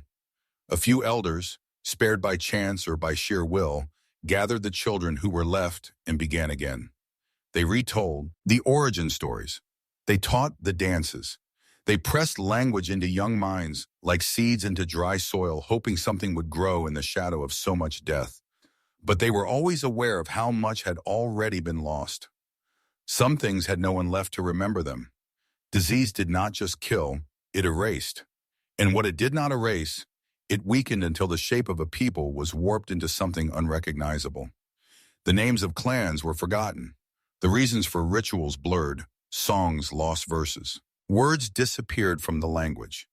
Traditions that had survived for generations collapsed in the space of a few months, swept away by invisible microbes carried in the breath of strangers. It was a kind of conquest no bullet could achieve, and it left scars deeper than any battlefield. Still, the survivors endured. They rebuilt with what they had. They stitched together their histories from the fragments that remained. They buried the dead with hands that trembled but did not stop. They taught their children to listen even if the old stories came with gaps. They planted corn in the same soil that had once soaked up blood. And they remembered. They remembered not just the horror but the resilience. The way people had gathered together, even in the face of disease, to sing, to grieve, to hold one another upright when the world fell apart. What was taken cannot be replaced. But what survived, what was carried forward despite the silence, is what still lives today. A story told in a reclaimed language. A dance performed after 100 years of stillness. A prayer whispered in the same mountains where the fever once burned. It is not enough to undo the loss, but it is enough to say they were never erased completely. They were here. They endured, and they are still telling their story. Long before the doctors arrived on horseback with their stained satchels and dull scalpels, women were already healing. On the frontier, in settlements carved out between pine and prairie, it was the midwives and medicine women who delivered the babies, stopped the bleeding, calmed the fevers, and sat with the dying. They worked quietly, mostly without titles, often without formal recognition. But their presence was constant. woven into the rhythm of daily life, like the rising sun and the smell of cooking fires. They did not carry certificates or instruments made of polished steel. What they carried was experience passed down from mothers, grandmothers, and elders who had seen everything from breech births to epidemics to long, slow deaths that dragged on through the coldest winters. Frontier women could not afford to be helpless. They learned out of necessity. A mother needed to know how to stop a hemorrhage if her daughter went into labor miles from the nearest town. A wife needed to know how to soothe a fever with willow bark or mustard pickuses. These women learned to recognize the signs of complications, to measure the space between contractions, to judge by eye whether the afterbirth had come clean.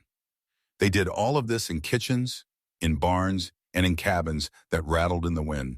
They wrapped newborns in old quilts and wiped blood from the floor with aprons already strewn with dirt. They did not flinch.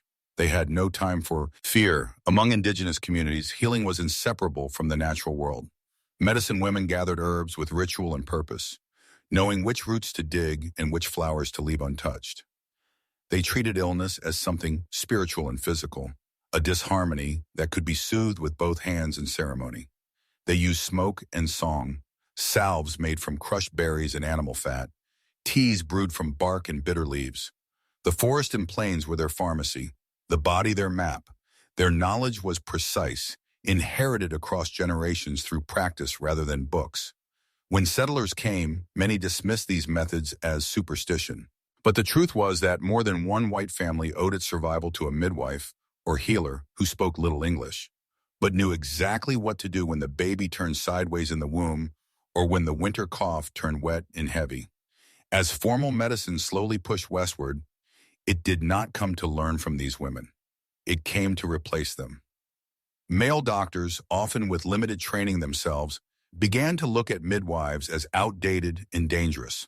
Medical journals written far from the frontier warned against female practitioners, calling them unscientific and unsanitary. Laws were passed that limited their work or required licenses they could not afford. Hospitals began to appear in towns, and with them came the idea that birth and illness belonged inside buildings under the care of professionals who wore coats and used Latin words. But people remembered. They remembered who had shown up when the doctor was still a day's ride away. They remembered whose hands had caught their children, whose voice had guided them through the long hours of pain, whose knowledge had turned fever aside when there was nothing else to try. And so the midwives kept working quietly, carefully in the shadows of a medical system that did not recognize their worth, but could not truly replace them. These women, whether white, black, or indigenous, were often the only line of defense between life and death. They knew the terrain of the body in a way the textbooks never could. They worked without fanfare and often without pay, and still they showed up again and again when someone called for help. Their legacy lives not in monuments or museum exhibits, but in the stories passed down. Stories told by families who remember that when the worst came, it was a woman with steady hands and a bag of herbs who stood beside them and did what needed to be done. By the mid-9th century, a quiet rebellion was brewing beneath the surface of American medicine. It took root in places the East Coast elites rarely looked. Small towns, rural counties, and frontier settlements where suffering was common and results mattered more than theories. It was a movement of frustration and practicality, led by people who had grown tired of watching patients drained by bleeding or poisoned by calamore, a mercury compound that ate at the gums and blackened the teeth.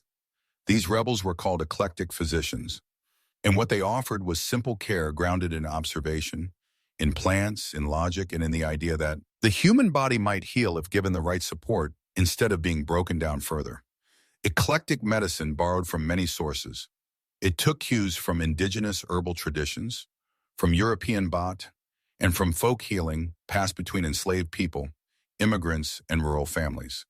It valued experience over hierarchy, results over dogma. While traditional physicians scoffed at the use of golden seal, lolia, and black cohosh, the eclectics kept using them because they worked. They paid attention to which plants calmed spasms, which teas brought down fevers, which roots eased the sharp pains of childbirth or digestion. They kept notebooks filled with details, doses, reactions, combinations. They watched. They adjusted. They learned. The first official school of eclectic medicine opened in Cincinnati, Ohio in the 1830s. It was founded in defiance of the medical establishment, and its students came from backgrounds as diverse as their approaches. Some were farmers. Some had worked as apprentices in rural towns. Some were former midwives or self-taught healers looking for legitimacy. They did not believe medicine should be exclusive or mysterious. They believed it should be useful. And so they built their curriculum around botanical studies, anatomy, diagnosis by observation, and above all, doing no harm. Eclectics gained a foothold in the West for one simple reason. They were effective. In towns where the standard medical options were limited to bloodletting, opium, or doing nothing at all, the arrival of an eclectic physician with jars of tinctures and a pocket full of dried herbs offered real hope. They were often more affordable than mainstream doctors. They were more likely to treat women with respect. They listened. They explained. And when people got better, word spread. The American Medical Association, established in the 1840s, hated them. It labeled them quacks and fought to limit their influence through licensing laws, smear campaigns, and exclusion from hospitals. But the people kept coming. Eclectics established their own institutions, published their own journals, and built communities of practice that stretched from New England to the farthest western frontier. In many cases, they worked side by side with midwives, creating a model of care that was deeply local, rooted in shared values and shared struggles. The rise of eclectic medicine did not last forever. By the early 20th century, with the consolidation of medical licensing boards and the growing influence of pharmaceutical companies, most eclectic schools were closed or absorbed into more conventional institutions.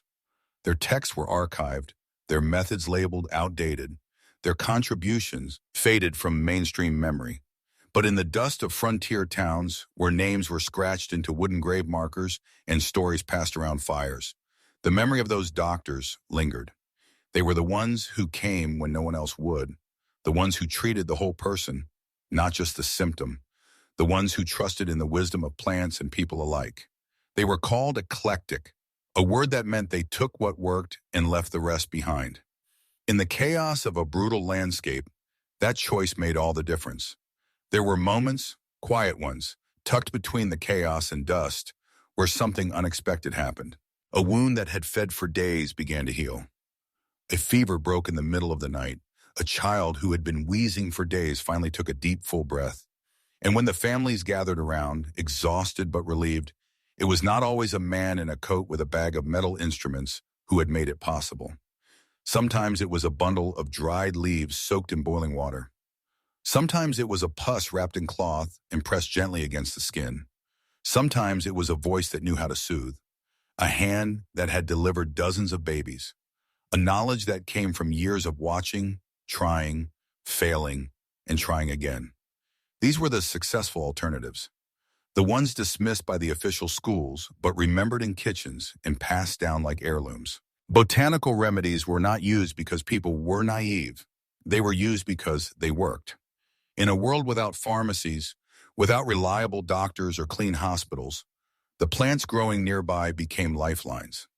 Willow bark, which contained a chemical similar to modern aspirin, was chewed to reduce pain and fever.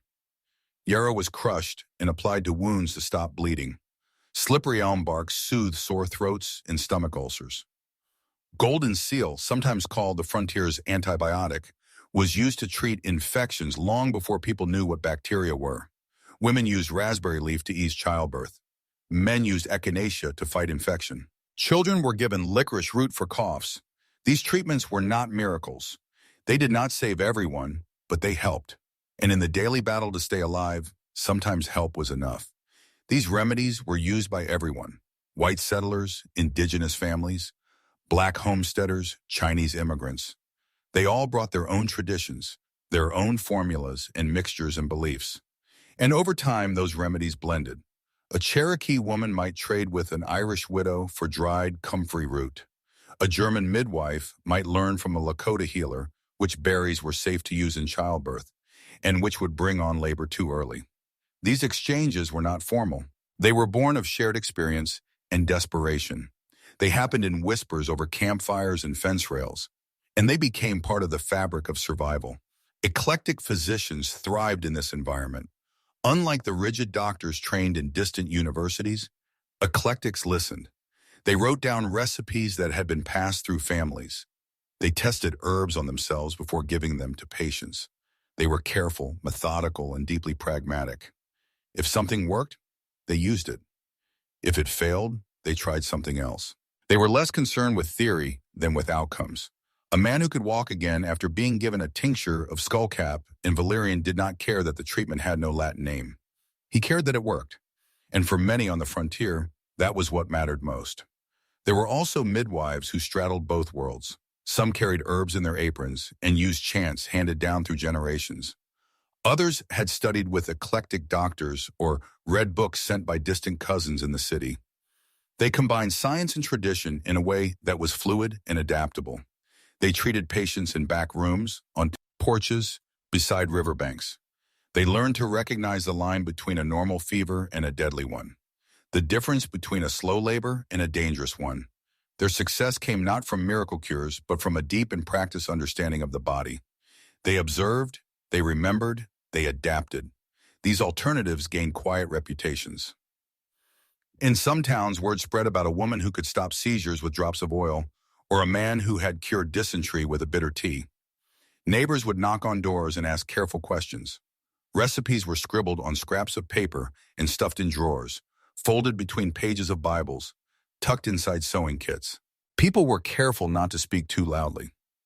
The growing medical establishment viewed these methods as primitive and dangerous, but people remembered what worked. The success of these treatments did not mean the frontier was free of tragedy. People still died. Children still wasted away from illness. Mothers still bled out during childbirth. But when survival came, it often came from these quiet corners, from the people and practices deemed unofficial and unsanctioned. The frontier was not kind. It devoured the unprepared.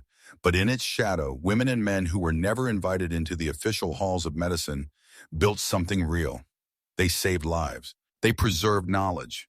They proved again and again that healing did not belong solely to those with degrees. In time, these practices would be pushed aside. Regulations would tighten. Medical boards would outlaw midwifery in some states. Herbalists would be labeled quacks. Eclectic schools would close. But the memory of their success never fully vanished. It lived in stories. It lived in remedies still made at kitchen tables. It lived in the stubborn belief passed from one generation to the next that sometimes the simplest answer is the right one. And that healing is not always loud. Sometimes it is quiet and steady and made from roots pulled from the earth with bare hands. They arrived like preachers and performed like actors. Men in clean suits with waxed mustaches and gold rings, standing on crates at the edge of a crowd with a bottle in one hand and a story in the other. Some came by wagon, others by rail. They set up in the center of town, outside the saloon, in front of the general store, or anywhere that dust and desperation gathered. Their voices rang out over the clamor of livestock and the creak of wagon wheels, promising miracles to the tired and the poor. To the farmer whose joints ached in the morning, to the mother whose child coughed all night, to the miner whose blood came up red when he spat into the dirt. There was no ailment too great, no suffering too small. There was a cure for everything, and it came in a bottle that cost less than a good pair of boots. The labels were bright and confident. Golden ink stamped across parchment paper printed with names like the Williams Indian Blood Syrup or Professor Baxter's Fever and Egg Remover. The ingredients, if listed at all, were cloaked in mystery. A secret blend of herbs, a proprietary formula known only to the most educated medical minds of the century. And if a person dared to ask what was really inside the bottle, they were met with a knowing smile and a story about science that sounded just plausible enough to believe. Most of the time, the buyers did not ask. They were too tired, too frightened, too familiar with the sting of disappointment. They bought the bottles because they wanted them to work. They needed them to work. They drank the contents slowly or quickly, depending on the urgency of the symptoms, and waited for the promise to come true. The truth behind those promises was less noble. Many of the so-called medicines were little more than alcohol mixed with flavoring. Some added opium to quiet pain or nerves. Others laced their formulas with cocaine, a stimulant that created a feeling of health while grinding the body down in silence. Still others used turpentine, camphor, or morphine, substances that numbed, intoxicated, and confused, but did not cure. The effects were immediate and often dramatic. A child who had not slept in days fell into a deep and sudden rest. A man with shaking hands steadied his grip and declared himself renewed. But the relief was temporary and the price was high. Addiction took root before most even knew the word for it. A mother who had given her child a soothing syrup began taking it herself just to get through the day. A farmhand who drank a tonic for his nerves found he could not start his chores without it. Over time, the doses grew larger. The bottles emptied faster, and the symptoms they were trying to cure returned with greater force. But no one blamed the medicine, not yet. Instead, they blamed the disease, the weather, bad luck, or the body itself. The sellers had done their job too well. They had built their pitch on charm, repetition, and spectacle. By the time anyone noticed the harm, the wagon was gone, and the seller had moved on to the next town. Quackery, as the more educated physicians called it, became a war fought not with weapons, but with words and influence. Legitimate doctors wrote editorials in small-town newspapers warning against fraudulent cures. Medical journals published exposés dissecting the formulas of popular tonics and revealing the poisons inside. But it was difficult to compete with the spectacle. A doctor working out of a plain office could not draw a crowd the way a medicine show could. He did not travel with a brass band or bring a dancing bear. He did not offer the audience a free sample or cure someone in real time on a makeshift stage. He simply sat behind a desk and gave sober advice, which compared to a bottle that promised to fix everything, often felt like not much at all. Some of the medicine men believed their own sales pitch. They had been told the formula by someone they trusted, or they had read a pamphlet printed by a company in Chicago and taken it as gospel. They had watched people drink their potion and seemed to get better, and that was enough to convince them they were helping. Others knew exactly what they were doing. They kept their pockets lined with profits, while customers lined up with trembling hands. When someone died, it was chalked up to timing or the severity of the illness. When someone lived, it was hailed as proof that the medicine worked. Eventually, the government began to notice. Complaints reached Washington. Dead children, ruined minds, addiction that left men unable to work or speak. But regulation was slow and enforcement slower. The country was vast, the records incomplete, and the demand for relief stronger than ever. Even as the federal government debated legislation, the bottles kept being filled.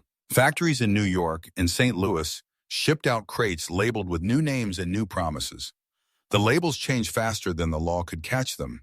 It would take decades for meaningful reform to arrive. The Pure Food and Drug Act of 1906 was still far in the future during the worst of the frontier years. Until then, the people of the West lived in a world where medicine was whatever the loudest voice said it was, where a bottle could be a cure or a curse, and no one could tell the difference until it was too late. The damage was deep, but it was hard to measure. Lives lost to addiction rarely made the history books. Families broken by dependence did not appear in the census. Yet the legacy of those fraudulent cures lingered long after the bottles were gone. It lingered in the empty cupboards where the money had gone, in the trembling hands of widows left behind, in the grave markers carved too soon. Still, people kept buying. They wanted to believe in the easy fix, the magic bottle, the sweet-tasting answer to pain. In a world where survival required sacrifice, and most cures came wrapped in agony, the quick one felt like mercy. And that was the secret. The sellers did not need to lie. They only needed to give people something to hope for. Even if that hope was a poison dressed as a promise. Even if it ended with silence. There was a moment just before the blade touched skin when everything in the room went still. The patients stared at the ceiling or closed their eyes, sometimes whispering a prayer, sometimes crying without sound. The doctor took a breath. The assistants held their grip. The air hung thick with the smell of sweat and alcohol. And then the cutting began. For anesthesia, this was the moment everyone dreaded most. It was the space between hope and horror. The instant where the body became a battlefield and pain rushed in like a flood. In the earliest days of frontier surgery, there was no real buffer between the patient and the agony. Whiskey numbed the edges for some. Others bit down on leather straps or wooden spoons. A few were lucky enough to pass out from fear before the first incision. But most remained awake, fully aware, locked inside bodies they could not escape. They screamed, they thrashed, they begged. It was not weakness. It was biology. The body knew when it was being torn apart, and it responded with every ounce of force it could muster. The discovery of chemical anesthesia changed everything. But change did not come quickly to the West. In the cities, doctors were already experimenting with ether and chloroform.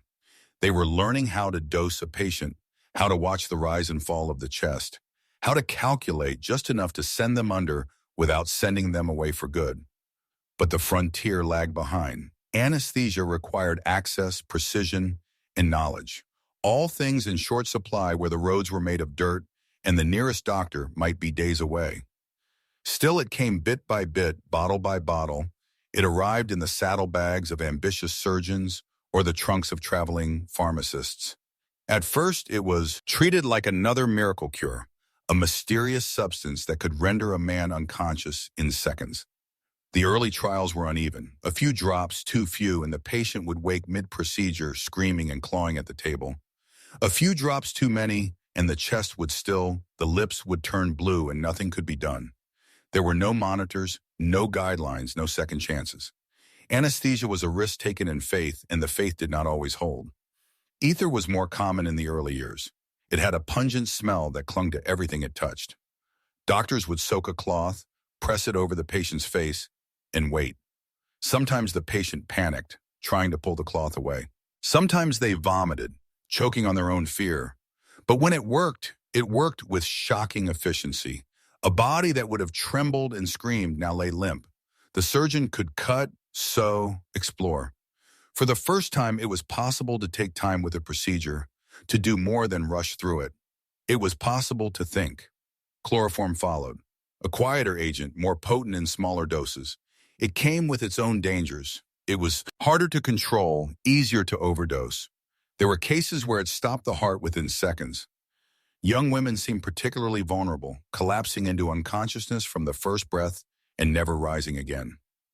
Still, doctors used it. They used it because they had seen what surgery looked like without it, and they knew which version they preferred. The trade-off felt worth it. Not everyone trusted these new tools. Some saw anesthesia as a form of indulgence, a way of softening people who needed to be strong.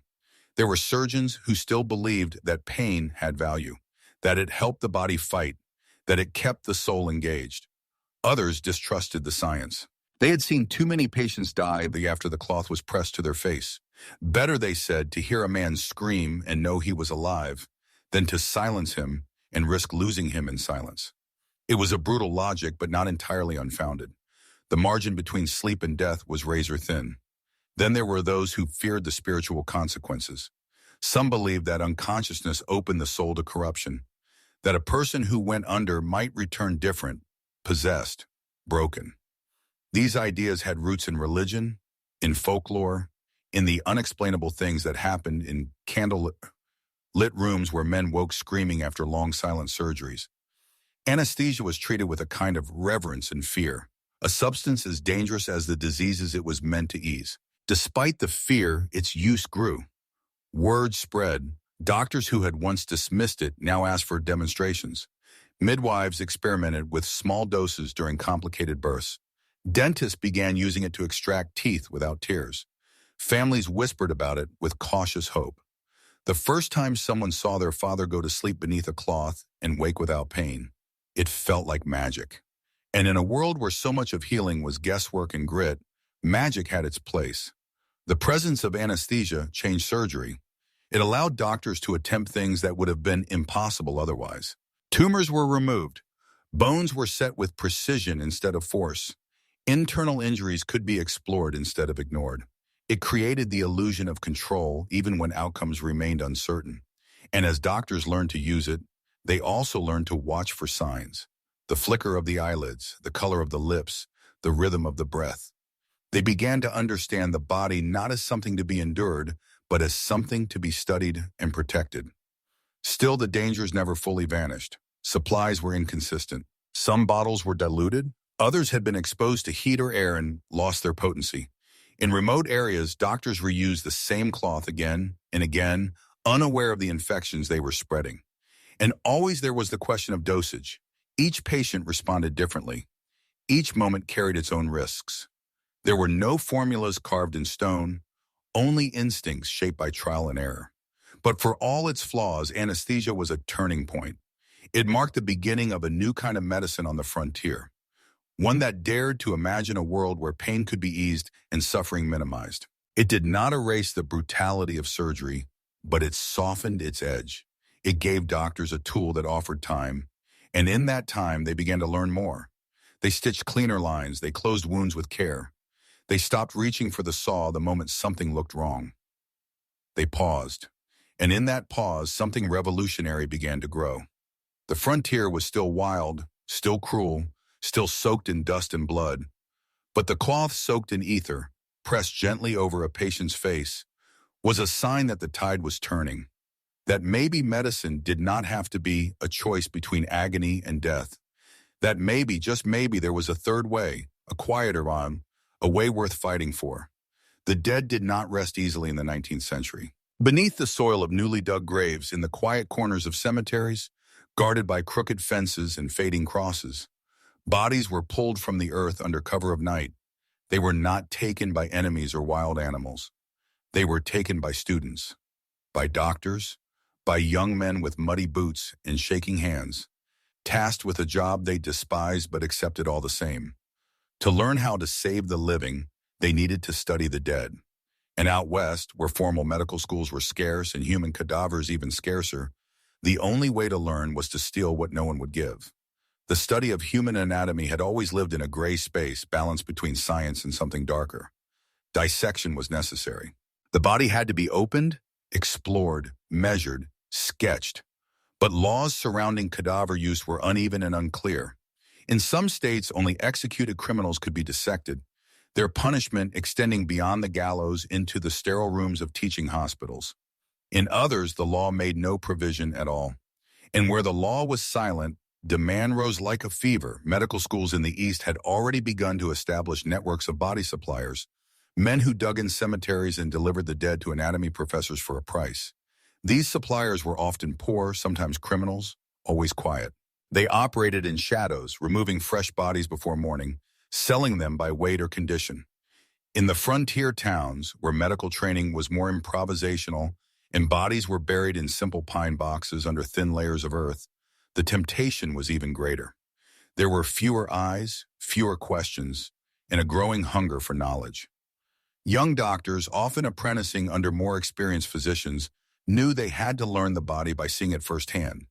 They needed to hold the organs to understand how the bones fit together, to trace the path of veins with their fingers. No book could replace the experience of slicing open a chest or pulling back the skin to find the tendons beneath. But corpses were not given freely. Families wanted to mourn.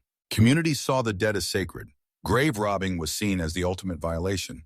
And so it was done in secret. There were strategies. Newly buried graves were the easiest to disturb. The soil still soft and loose. A team would wait until the moon was high and the town was asleep. They worked quickly, digging just enough to reach the upper half of the coffin. The lid was pried open. A rope was tied under the arms of the corpse, and with gritted teeth and careful coordination, they pulled the body up, stripped it of any clothing or jewelry, and covered the grave as best they could. Sometimes they took only the torso. Sometimes they left the head if they were in too much of a rush. What mattered was the anatomy. The rest was discarded without ceremony. Word spread fast when a grave had been disturbed. Families returned to find the soil uneven. The markers tilted, the casket lid askew. There was no greater outrage. Mobs formed. Doctors were confronted in their offices. Medical students were chased from towns. In one Kansas settlement, a physician's clinic was burned to the ground after it was discovered that he had been dissecting the body of a recently buried teenager. In another, a medical apprentice was nearly lynched before being locked in a storage shed and escorted out of town the next morning. Communities treated grave robbing as more than a crime. It was a betrayal, a desecration, proof that doctors saw people as parts, not as souls. And yet the work continued because the need did not go away. Frontier doctors were expected to treat every injury and illness with a confidence that required more than theory. They were expected to cut into living bodies. And to do that, they had to understand what waited beneath the skin. The tension between this need and the public horror at dissection created a war of silence. Bodies were studied behind locked doors. Conversations were hushed. Students dissected in barns, in sheds, in the basement of schoolhouses. In winter, they stored cadavers in snowbanks to keep them from rotting too quickly. In summer, they worked fast. Windows open, flies swarming. The stench was overwhelming, but they kept going. Over time, reform efforts emerged. Medical schools petitioned state legislatures for legal access to unclaimed bodies to prevent the need for grave robing. Some cities began to pass Anatomy Acts laws that allowed public hospitals and almshouses to donate unclaimed corpses to science. These laws were controversial. Critics called them heartless. But to doctors, they were a lifeline, a way to learn without breaking the law or desecrating the dead. Slowly, dissection began to move out of the shadows and into structured learning environments. Still on the frontier, reform was slow to arrive. Laws passed in the East rarely made it West intact. Medical students there continued to rely on the old ways. They dug, they hid, they dissected in secret, and they bore the consequences. Some were caught and jailed. Others were chased out of practice altogether. The anatomy wars were not just about medicine. They were about the boundary between science and society, between curiosity and respect, between the need to know and the right to grieve. In the end, dissection became a part of standard medical training. It became expected, formalized, regulated. But the cost of getting there was steep. For years, doctors walked a line between legality and survival, between learning and violating, between the living and the dead. And in their quest to understand the body, they left behind a trail of disturbed graves and broken trust. The bones they studied were silent, but the towns they left behind remembered the sound of shovels digging into fresh earth. They remembered who had vanished in the night and who had dared to learn what others were too afraid to see. By the end of the 19th century, the tide was turning. It did not happen all at once. There was no single law passed, no great discovery announced in every newspaper. It happened slowly in pieces, like sunlight creeping into a dark room. The horrors of frontier medicine had taken their toll. Too many deaths, too many failures, too many desperate surgeries carried out on blood-slick tables without understanding or hope. The people were tired, the doctors were exhausted, and the country, stretched thin by expansion and scarred by its own ambition, began to realize that medicine needed to change. Some of the earliest changes came not from cities, but from the fringes. Doctors in small towns, worn down by years of trial and error, began to look toward new ideas taking shape across the ocean. From Europe came whispers of invisible killers, of bacteria and microbes that lived on skin and tools and breath. At first, these ideas were mocked. Many doctors, especially the older ones, clung to the past. They believed disease came from bad air, from spiritual imbalance, from weakness of the blood. But the younger generation had seen too much. They had watched patients die in clean rooms and survive in filthy ones. They knew something else was at work. The idea that germs caused disease was revolutionary. It meant the enemy was not visible. It meant that even the cleanest hands could kill. And with this knowledge came a wave of change. Soap became sacred. Boiling water was used for instruments. Bandages were burned after use instead of folded and saved. Surgeons who once wiped their knives on their sleeves began to wear aprons soaked in carbolic acid. It was not perfect. It was not always consistent. But it was a beginning. In the cities, medical schools began to standardize. New regulations required proper training, proper facilities, and proper oversight. Students were taught to diagnose based on symptoms, not superstition. Anatomy was studied in bright rooms with labeled cadavers, not in sheds under flickering lanterns. Chemistry and biology were added to the curriculum. Exams were introduced. Licenses had to be earned. And while some decried this as elitism, as a betrayal of the rough and ready tradition of frontier doctors, others saw it as survival. If a man was to cut into another man's body, he should at least know what he was doing. The American Medical Association grew in power. Its members pushed for stricter laws, for oversight, for the right to define who was and who was not a physician. This came with conflict. Eclectic doctors, midwives, herbalists, and homeopaths were pushed to the margins. Some lost their right to practice. Others changed tactics, adapted, or went underground. The war over who had the right to heal had not ended. It had simply changed shape. Hospitals, once feared as places where people went to, began to evolve. They were cleaned, staffed, organized. Nurses were trained not as servants, but as professionals. Florence Nightingale's principles of sanitation and care made their way across the Atlantic and into American wards. In larger towns, patients began to trust the idea of staying overnight under medical supervision. They no longer saw it as surrender. They saw it as a chance. These changes did not erase the past. The scars of 19th century medicine were deep. There were still doctors who clung to outdated methods. There were still towns where surgery was performed on kitchen tables with no anesthesia. There were still mothers who died in childbirth because the nearest hospital was too far away. But now those tragedies began to be seen as failures of access, not fate. People began to ask why, and that question was more dangerous to the old ways than any new technique or discovery. There was also a shift in public expectation. People had seen too many miracle cures fail. Too many patent medicines leave families broken.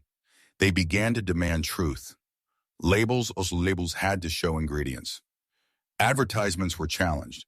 In 1906, the Pure Food and Drug Act was passed, forcing companies to stop selling poison in fancy bottles. It was a small step, but it marked a new era. The age of the medicine show was ending. The age of accountability was beginning. Still, for all the progress, much of the West lagged behind. The land was too wide, the population too spread out. Doctors in remote areas often had no choice but to improvise. They relied on instinct, on memory, on whatever tools they had in their bags. But even there, reform was felt. A doctor might still ride out in the snow to treat a gunshot wound, but now he boiled his instruments before using them. A midwife might still deliver a baby alone in the dark, but now she washed her hands before touching the mother. Small acts repeated again and again created something close to a standard. Some of the frontier's most battle-worn doctors embraced the change with open arms. They had seen too much suffering to ignore the promise of something better.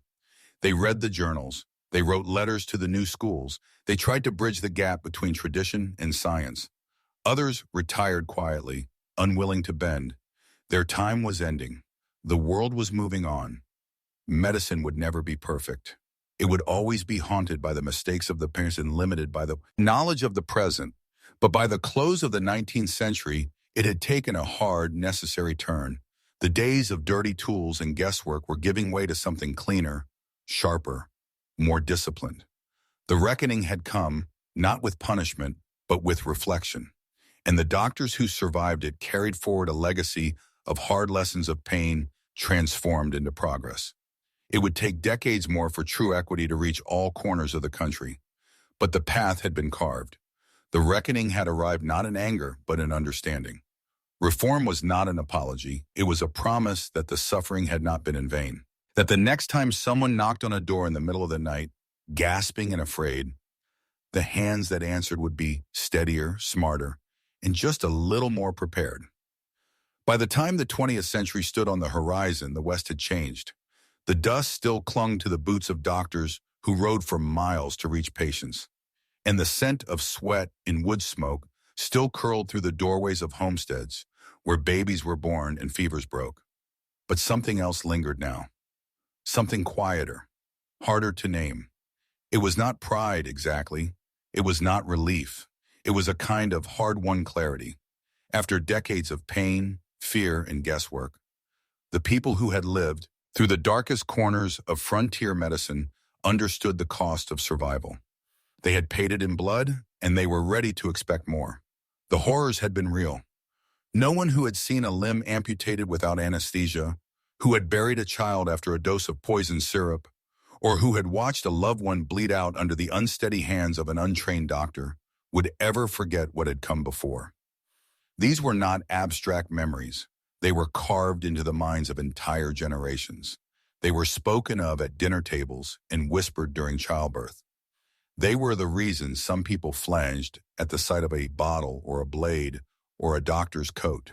And yet, out of that wreckage, hope had taken root. Not a naive hope, not the kind promised by snake oil peddlers or posters that promised a cure for everything. This was a quiet, patient hope, one built on progress that came too slowly and understanding earned too late. But it was real. It was in the way doctors began to wash their hands without being told, in the way midwives taught each other to boil their cloths and keep their fingernails trimmed. It was in the way families began to ask questions, to read labels, to say no when something didn't feel right. It was in the journals passed from one set of hands to another, pages worn thin with use, filled with lessons learned the hard way. The frontier did not breed sentiment. There was no time for it. But it did create memory. It forced people to remember what had failed so they could do better next time. And slowly better began to take hold. Medical kits came with antiseptics. Schools taught not just anatomy, but hygiene and diagnostics. The idea of health shifted from endurance to prevention. Even in the smallest towns, even in the loneliest cabins, people began to believe that pain did not have to be the price of healing. That cutting a wound open did not mean it would be infected. That childbirth could be safe. That death was not always the only outcome. There was still loss. Of course there was. The human body remained fragile, and the frontier remained harsh. But now, when people died, it did not always feel like a failure. It felt like a tragedy, yes, but one that existed within the limits of what could be done. And that made all the difference. The wild experimentation and guesswork had not vanished, but it had been tempered by knowledge, by science, by the bravery of those who had endured and remembered and taught others not to make the same mistakes. The legacy of 19th century frontier medicine was not one of constant progress. It was not a straight line from ignorance to enlightenment. It was a jagged, blood-stained path lined with makeshift tables, mislabeled bottles, and open graves. But it was also lined with lantern light, with stories shared by firelight, with journals scrolled in the margins of ledgers, with children who lived and mothers who recovered and wounds that healed. And those stories mattered because they were the foundation for everything that came next. Modern medicine did not emerge fully formed from sterile laboratories. It rose from dirt floors and shaking hands, from failures, from grit, from doctors who sat alone after a long ride home covered in someone else's blood, replaying every decision they had made, from midwives who learned to keep breathing when the baby came too fast, from patients who survived and told the tale, and from those who did not, whose lives served as warnings, as lessons etched in grief. In the end, what the West gave medicine was perspective. It stripped away luxury, forced clarity, demanded answers. It showed what happened when science was absent and pain was constant. And in doing so, it created the hunger for something better. Not perfect, just better. Something a little cleaner, a little wiser, a little more human. And as the new century arrived, with its hospitals and regulations and wonder drugs, still decades from becoming widespread, the people of the frontier were no longer passive recipients of medicine. They were participants, witnesses, carriers of hard-earned truth, and they stepped forward, carrying that truth like a torch through the darkness. What came before would never be forgotten, nor should it be. The horrors of 19th century medicine in the Wild West were brutal and at times unforgivable, but they were not meaningless. They were the price of progress, and progress came. It always does, though never fast enough. It arrives in the hands of those who do not look away. And when it does, the ground it grows from is not clean. It is soaked in everything. That came before, everything we survived. And that is where hope begins, in survival, in memory, in the quiet, unshakable decision to do better next time.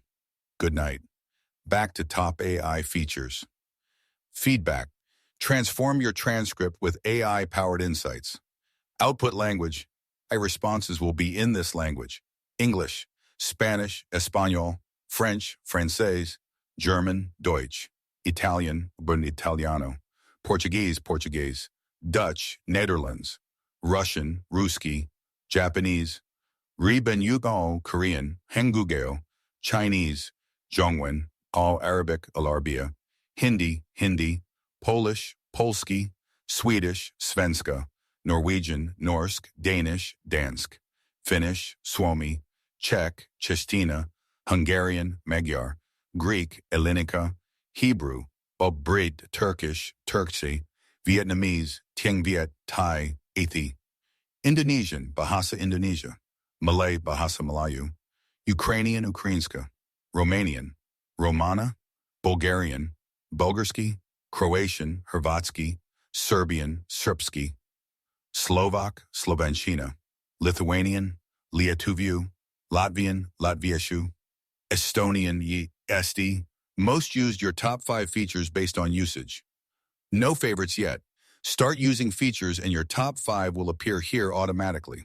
Try a summary popular features viral clips, find shareable moments, long summary, comprehensive overview, key insights, main takeaways, notable quotes, memorable phrases, basic content summaries and transcripts, clean transcript, micro summary, short summary, bullet points, long summary, key insights, notable quotes, analysis, deep insights and patterns, extract ideas, extract insights, extract patterns, extract wisdom, study and education, learning and note-taking tools, flashcards, concept map, Q&A, outline notes, Cornell notes, rapid logging, T-note, method charting, method QEC, method Q&A, split page content creation, social media and blog content, viral clips, Twitter, ideas, LinkedIn, article, Twitter, thread blog, article, blog, outline and tweet, ideas, LinkedIn, post, Twitter, thread, full,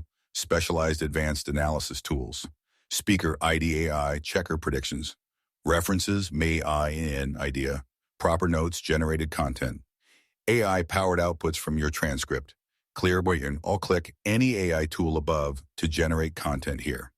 Finding this tool useful, bookmark us, CMD plus D key Charl plus D for easy and fast access. Bookmark this silly little tool. Looks like you found the transcript you needed. Before you head off, did you know you can bookmark our site? Just click the star on the top bar. Use this keyboard shortcut to bookmark us, Control plus D. Use this keyboard shortcut to bookmark us as CMD plus D. That way, next time you need a transcript, you can find us easily without searching again. Super handy, right? Close disclaimer. YouTube2transcript.com is an independent service and is not associated or affiliated with YouTube or Google. Any brand names or logos displayed on this site that are used for illustrative purposes only and do not imply endorsement or partnership. Read the rest of the disclaimer here. Oops, something went wrong. It seems our consent manager, CMP, couldn't load properly. To ensure you have the best experience on our site, please consider disabling your ad blocker or adjusting your browser's privacy settings to allow the loading of our cookie consent manager and Google Tag Manager. Many features of this site may not work as intended until you do so. Close transcript, copied to clipboard.